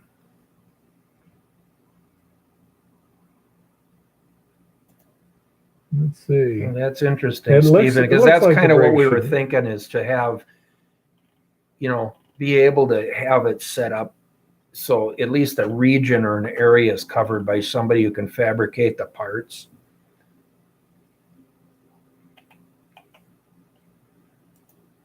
I say it. It looks like it's only 2 3/4 inch side to side on the bolt pattern. So What was your Predator or whatever? it was like 3.15 for the 6.5 and 3.5 on the Yeah. 8. And the Honda was. He's got the just a- plans pretty much ready here. He's just gonna make some changes in things that we brought up this afternoon. Otherwise, yeah, the plans will be ready to go, Robert. Yeah, it And doesn't. they're very good plans. Okay. Yeah. It they're looks gonna- like it should work, but I'm having trouble finding just the bolt pattern for the engine. And rather than spend a lot of time looking here, the one thing I did was a engine mounting plate, and it was only 2 3/4 inches side to side across the bolts with a 5-inch piece of angle iron. Channel iron. You've Yeah. got Plenty at of least room. 4 inches without any problems with the nuts hitting anything. edge. I believe that's what I, Yep. figured was 4 inches. And then if you had to, you could go to 6 inches if you Well, had you can to. even put a plate, extend off with a plate if you had to for You mounting. can do all kinds of flange. things if you have to. Yeah, Yeah, I mean, there's it's steel. You can adjustments. add and subtract. adjustments could be made. Yep. So,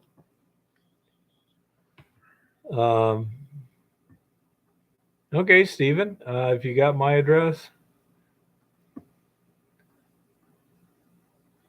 Okay, that might work.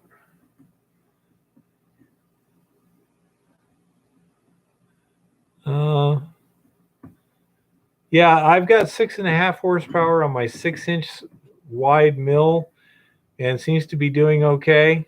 I'm gonna go with the 8 horsepower on the 8-inch wide.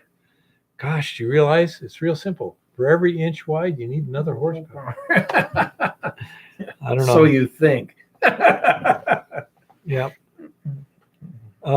So anyhow, Jim will be checking with his son a little bit. I need to, let me write it down on my list here. I've got to get that done tomorrow.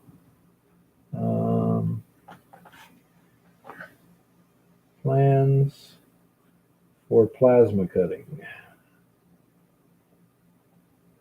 Yeah, because there's a lot that I've got there that doesn't need Well- plasma. So I'll make a set of plans that just has the parts that need to be plasma If cut. you get a set of plans, Rick, your mechanic or whoever, a good welding shop close to you, fabrication shop, they could make this they could put this, at least cut all the parts out for you, even if you wanted to do the final welding yourself Yeah. fairly fast. The plans here are really, really good. Yeah. So, I mean, they're easy to follow, the measurements, he's got it all figured out. Well, I've built plans before for one of my kettle corn stuff. Mhm. I designed and built 3 different iterations of cookers. I built the vending trailer, vending kiosk, all those things. So I'm kind of used to the idea of what it takes to make plans and make instructions so that somebody else can build the darn understand thing when right. needed. Yeah. Because I'd send this stuff to my brother, because he's 250 miles away. So, yeah.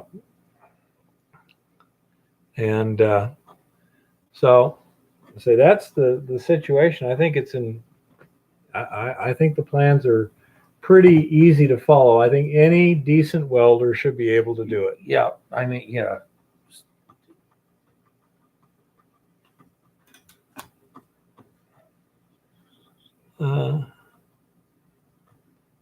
That's Yeah,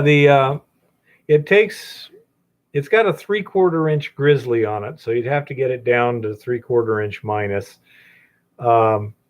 My jaw crusher that I have on the RC46, crushes to about 3/8 minus.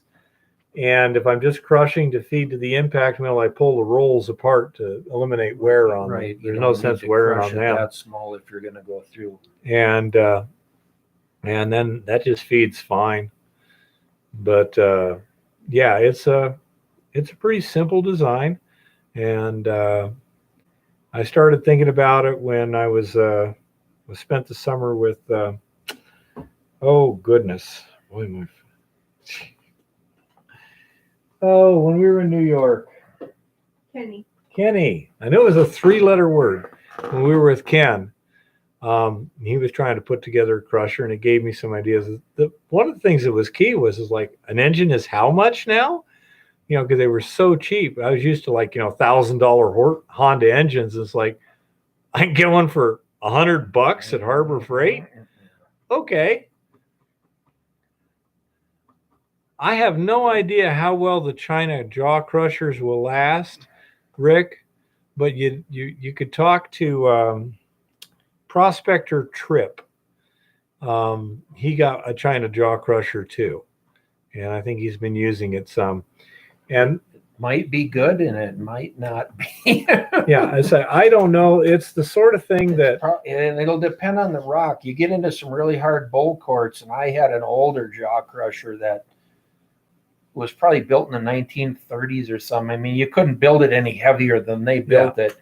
And some of that bowl quartz, boy, I'll tell you what, it chewed that thing up something bad. well, 500 pounds of rock, and it was not a good.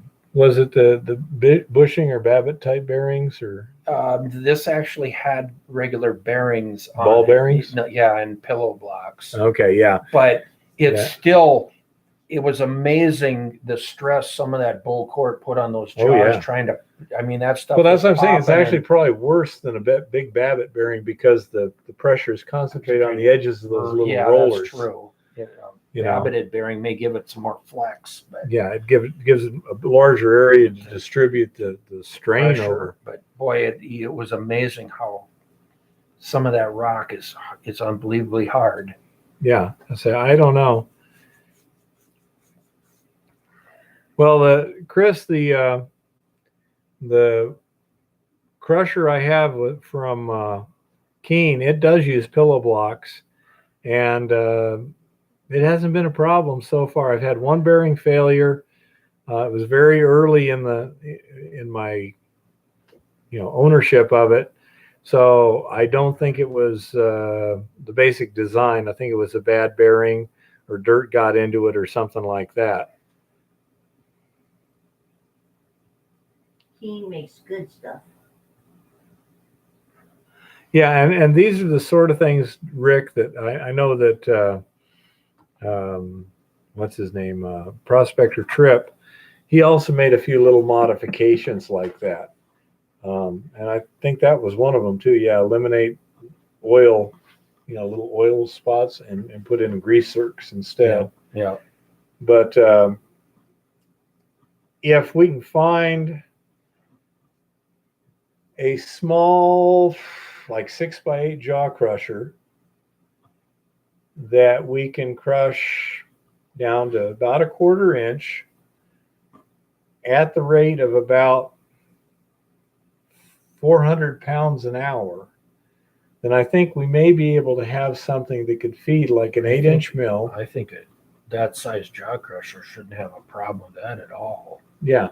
Well, at whatever speed we need to get it, because then you can have a hopper of coarse material above it. Right. The jaw Jaw crusher crusher. is the feeder, basically. To the It's mill, the bottleneck, and the mill can eat everything the jaw crusher could do. Then that would be a nice Usually system. With the right jaw crusher, the bottleneck really becomes the impact mill, because the impact mill has more limitation than the jaw crusher. Well, yeah, but that's what you want to avoid, because the jaw crusher can be choke fed. Yep. The impact mill can't. No. You can Right. easily overfeed it. Yep. So by having the jaw crusher operating at the speed that, and whatever that speed is, you may have to slow it down a little bit or something, or you may have to tighten up the gap a little or something. Find one with longer jaws and a tighter gap so it does more crushing, something.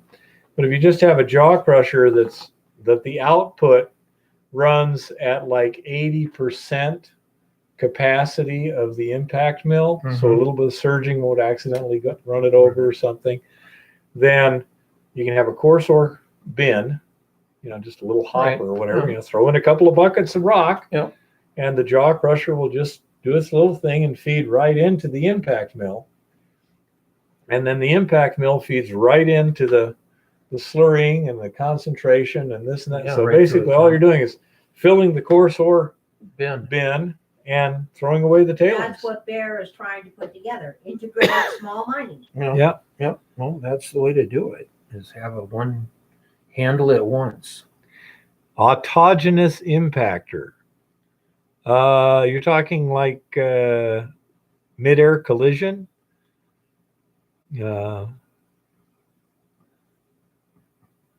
So that's I'm not sure what you're talking about, Chris, but autogenous would generally mean the material itself. So that would be like a mid-air impactor or something like that. Yeah. But, I don't know if it'll do the other stuff that I'm doing. I mean, it's not just a simple impact mill. It's also classification. It's also air transport, et cetera, et cetera. And slurry. That's not the crusher itself, but yeah. Fling rocks at other rocks in a ring. Do you then have to classify it after that, Chris? Does it create a sufficient draft to blow the dust out? I don't think you can fling 6-inch rocks at 6-inch rocks too well.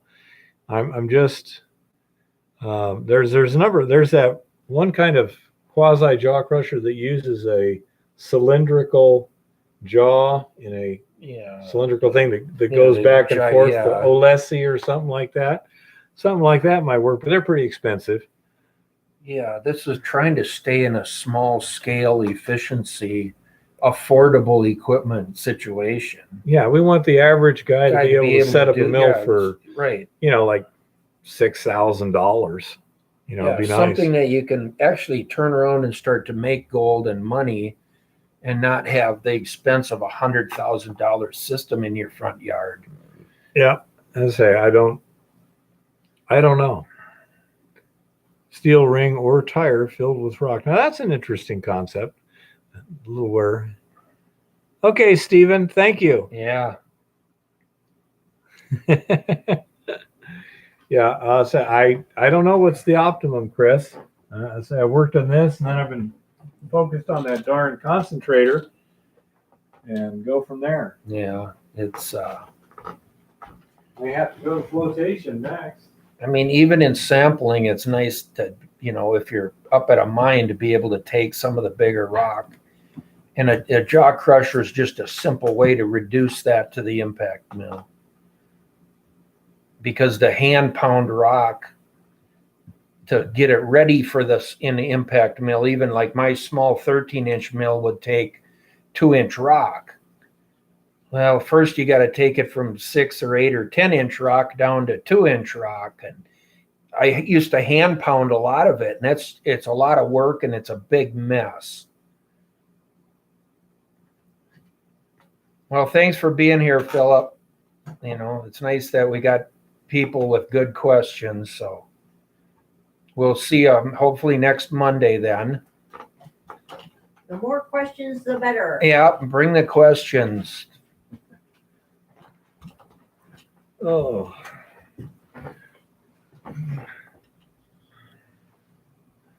Yep. Good night, Philip. Good night, Philip. Well, this 8-inch chamber mill, I'm expecting to have a capacity of about 300 tons an hour. 300 tons. 300 pounds. 300 pounds an hour. And, crushing pretty much like about 90% passing 100 mesh or something. Yeah, That's yeah, pretty darn good. it's fine. Yeah, it brings it down fine. Yeah. So, I just really don't know. But we shall see what we shall see. Oh.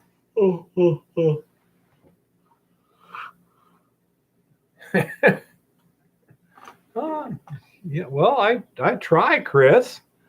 I say that's not, I'm not into playing around. I'm into production. Small production, you know, And and that's That's that's an area that is kind of an open area at this point in the industry. yeah. You can go to there's some companies that make, 1 ton an hour or 2 ton an hour production equipment, but you're talking a minimum of $100,000 worth of equipment. And you're not mobile, where with this smaller size equipment, Chris, it's a game changer because you're mobile. You Yeah. could take it You can and in put it at the pickup. mine mouth and then add it, and then pick it all up, and next week and be at a completely different adit operating again. I load it into You the know. Beluga myself, just pushing it Yeah. up ramps. And the Yep. the idea of that is testing, but also bulk sampling and possibly small run production. Yeah. I And yet maneuverability, mobility, that you can take it and go to the next site. Yeah, I mean, if I had a little jaw crusher that was easy to maneuver, 300 pounds an hour.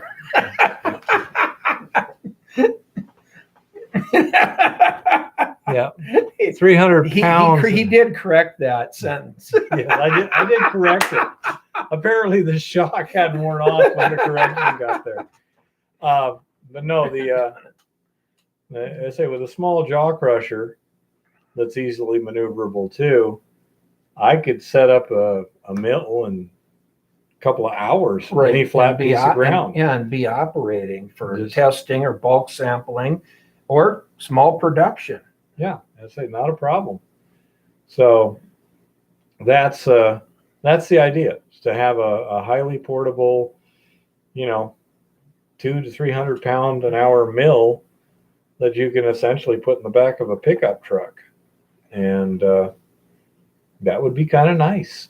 Yeah. So that's the goal. Now, if the system works well or whatever, there's no reason you couldn't, crank it up. I presume you heard the 300 pounds an hour, Chris. I know. Oh, well. I can't Whoa. see. He uses a lowercase t, and I can't hardly see it. I'm sorry. I'm getting old, Chris. So I said 300 tons an hour too. But anyhow, so yeah, that's the whole idea.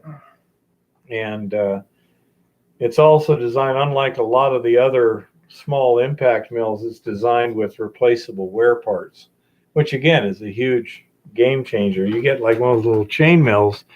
The chains are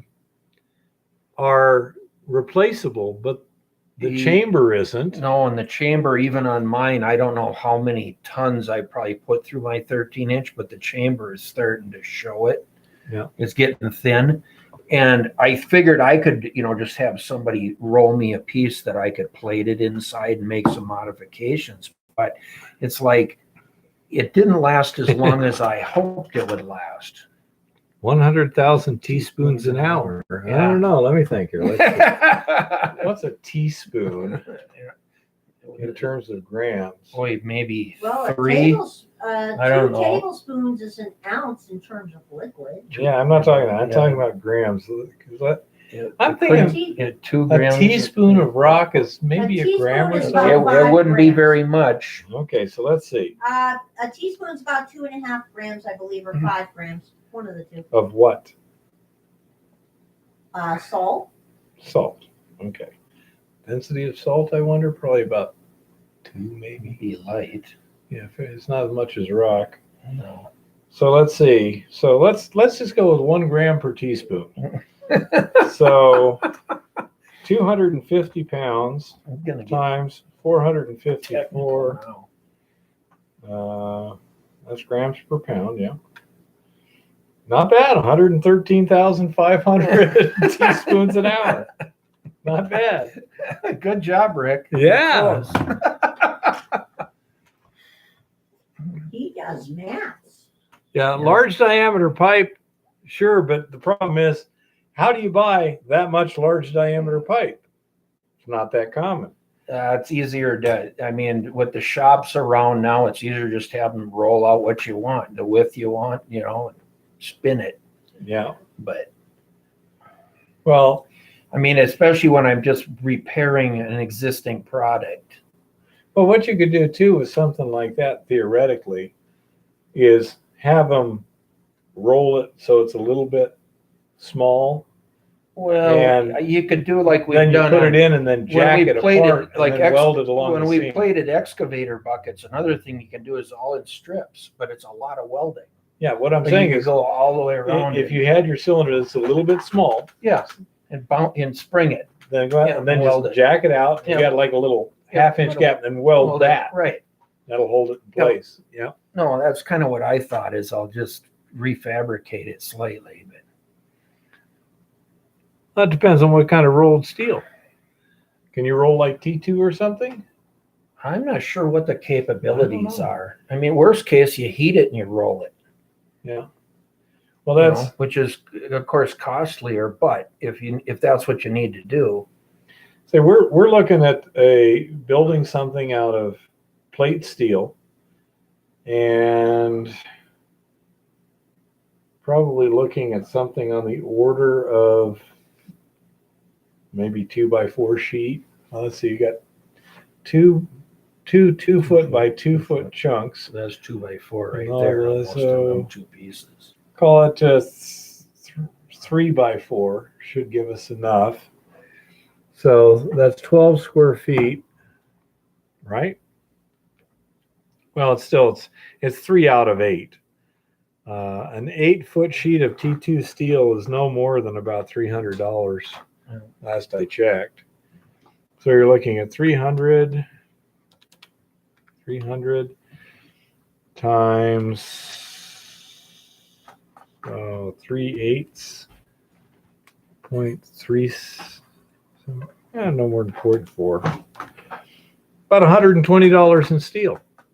You know, and that's if you're using like a T2. If it's a 1/4 inch mild steel, you're looking at less than that. If you're looking at like an AR 500, then you're looking at $300 in steel.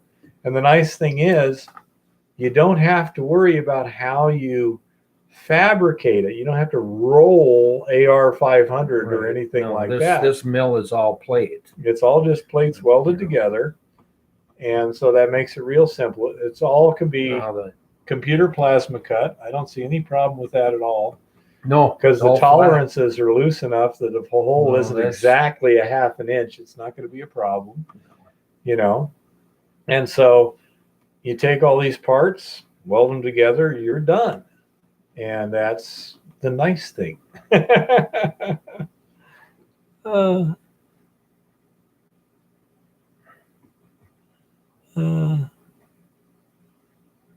Yeah, Chris is pretty smart.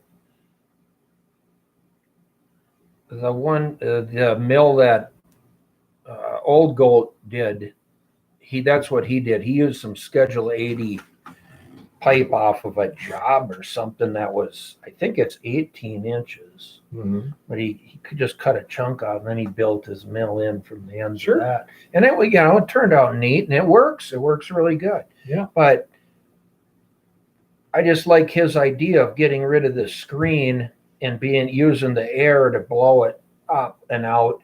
And anything that won't pass that airflow gets reground. It's just a neat idea. Well, and access to the inside of the mill is a lot easier than a lot of other Yep. ones too. Yep. So the cover plate's just held on by 4 bolts. And I found out a while back that if you take the cover plate, if you try and take it off, it's a pain in the ass because getting it back on, Right. it's heavy. Right. If you take a bolt and you cut it off and make an alignment pin out of it, well, then you put it on, but then you got to pull the alignment pin out and put the bolt in. back in. But just take 3 bolts out, loosen the top bolt up, swing it Swing it over, screw one of the Bolts bolts in in, to and hold just, it. that'll hold it far enough off to Open the to clean side it that you can out. do whatever the hell you need. Yep, not a problem. Yeah, well, that's the problem I've seen with the the 13-inch mill that I've got is the screens plug up, the screens tear out. If there's a little bit of moisture in the rock, immediately the screens plug up. So you can't have damp rock. I have no idea what kind of steel the plates that hold rail track down are. I'm guessing a reasonable quality. Some of that was cast steel, I think. Yeah, It some of wasn't- it's it probably was hard. cast. So it wouldn't crack. I'm thinking that, that's an idea. If he had a bunch For of it, wear plate, just it could well, work out even wear for the plate. perimeter plates, you Yeah, could cut it to impact the length, plates. and it's just that's Yeah. the width of the impact chamber. It could work. I don't know.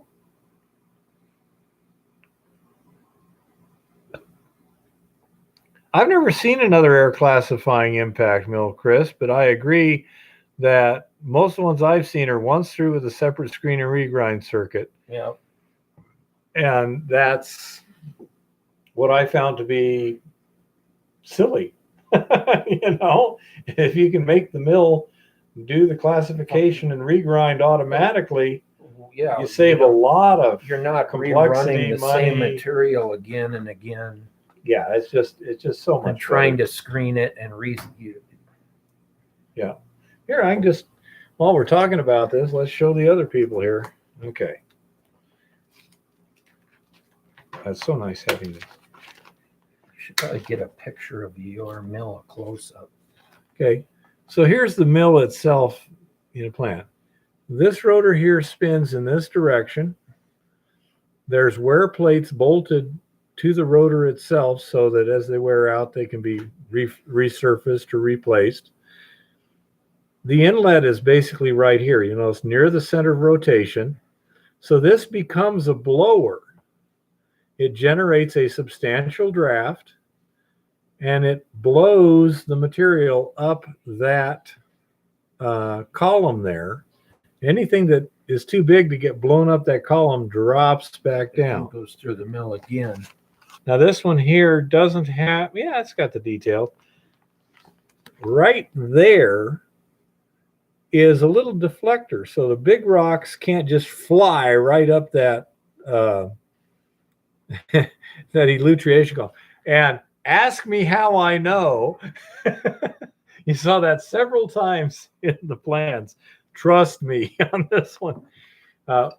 Eva can tell you the first time I fired that thing up and dropped a rock in it, pieces went flying up in the air, raining down on my head and stuff. And it's like, okay, I have an issue here I need to address.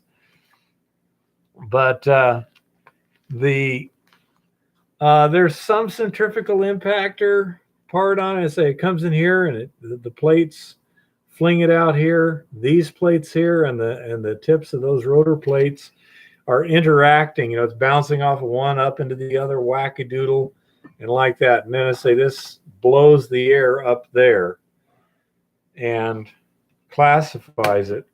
And the nice thing is because it blows it up, it can blow it up a significant distance. When I'm milling, my bucket is 7.5 feet up in the air, and from there it gets slurried and runs down to the concentrator, and like that. I mean, the concentrator itself, the upper stage of the concentrator is about my nose level, Right.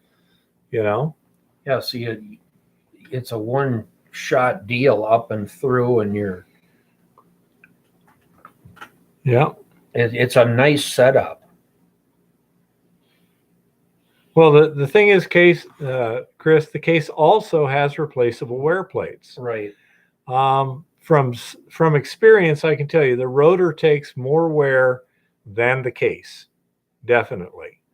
The wear bars on the case take substantially less wear than the rotor tips. And I say the rotor tips and edges can be plasma cut from like AR 500.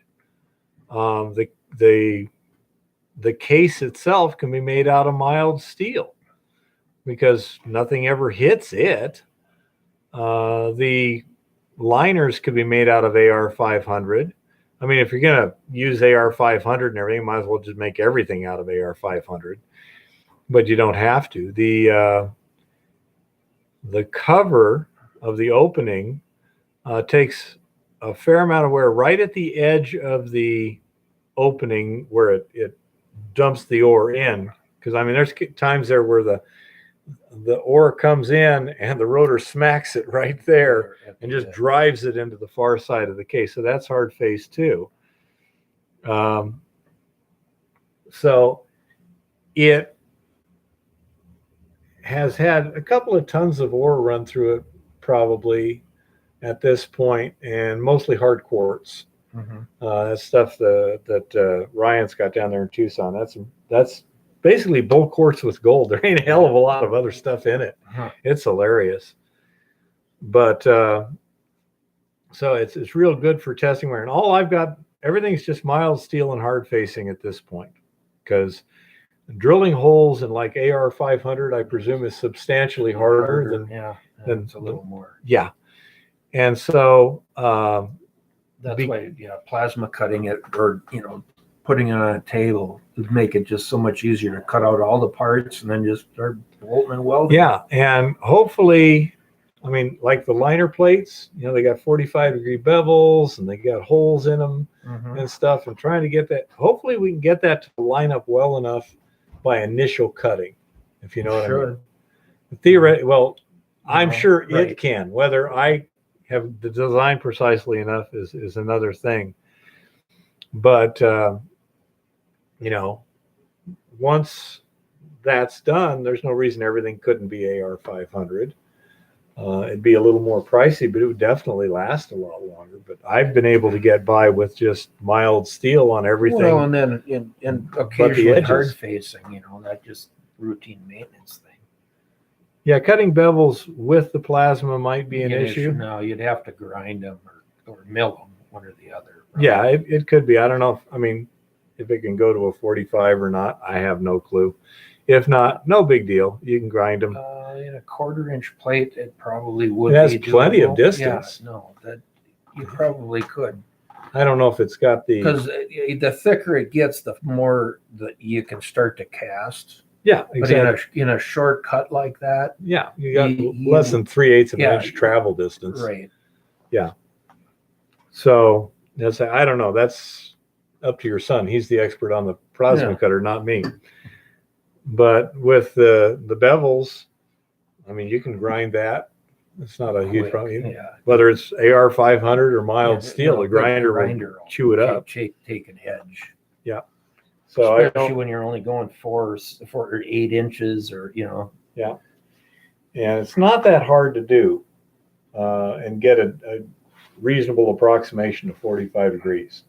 I was surprised at how easy it is. I thought, well, it might be difficult. It's kind of hard to get. No, it wasn't at all. That was pretty simple. And so that's, it should be fairly simple. cheaper. I don't know how well that would work on AR 500.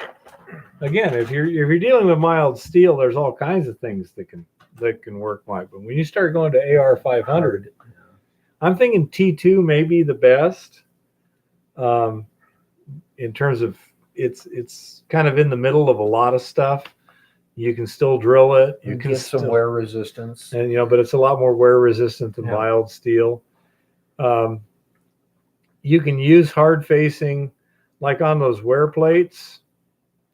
The only thing that really takes a lot of wear is the tops of the wear bars, and so that's this much bead every couple of days of. When I'm talking 8 hours of operation per day, that shouldn't be a problem. Putting some hard rock. The wear plates I got, the rotor plates I got in there now are just mild steel with a little hard facing on them, and just on the edges. And I just used mild steel to see how well it wore. Mm-hmm. And it looked to me like with just plain mild steel, you should be able to get 400 to 500 pounds before the edge is rounded, Mm-hmm. and you want to either flip it or flip it that Right, way or wait to right. get a new cutting. Rotate an edge. To get a new edge. With the hard facing, it should be several times that, no problem. Yeah. So we shall see what we shall see.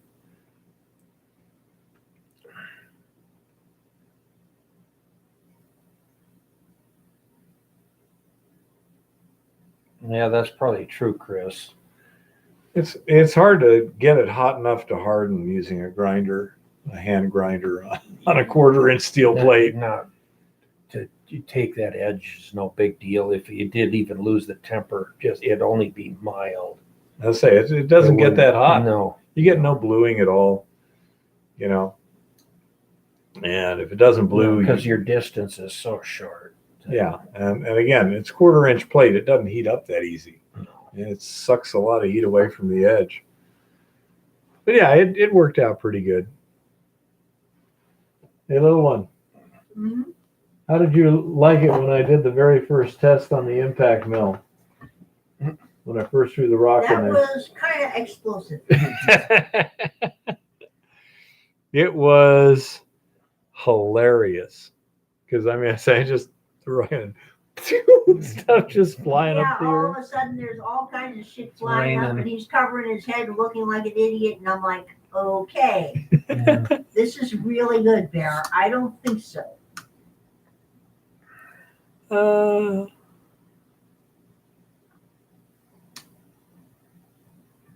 Production man makes a jig 45-degree angle coming to you from a pipe fitter. Yeah, there's guys that are special tools and this and that. I've got no idea what's the easiest way to do it. All I know is I can do it fairly easily with a grinder. That there's probably easier ways. I'm hoping that the plasma cutter can just swivel to a 45, make the cut, and like that.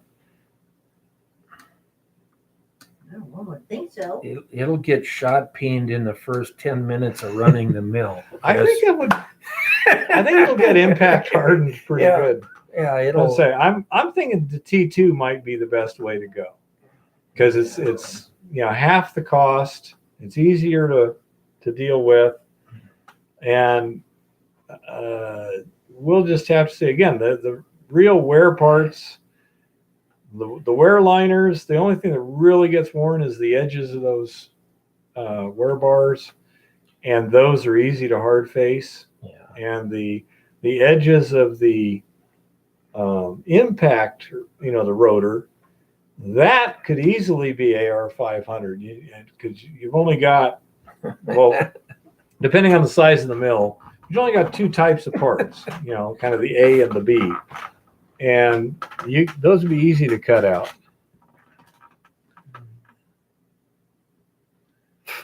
Chris, I just abused the crap out of it and screw it. Yeah.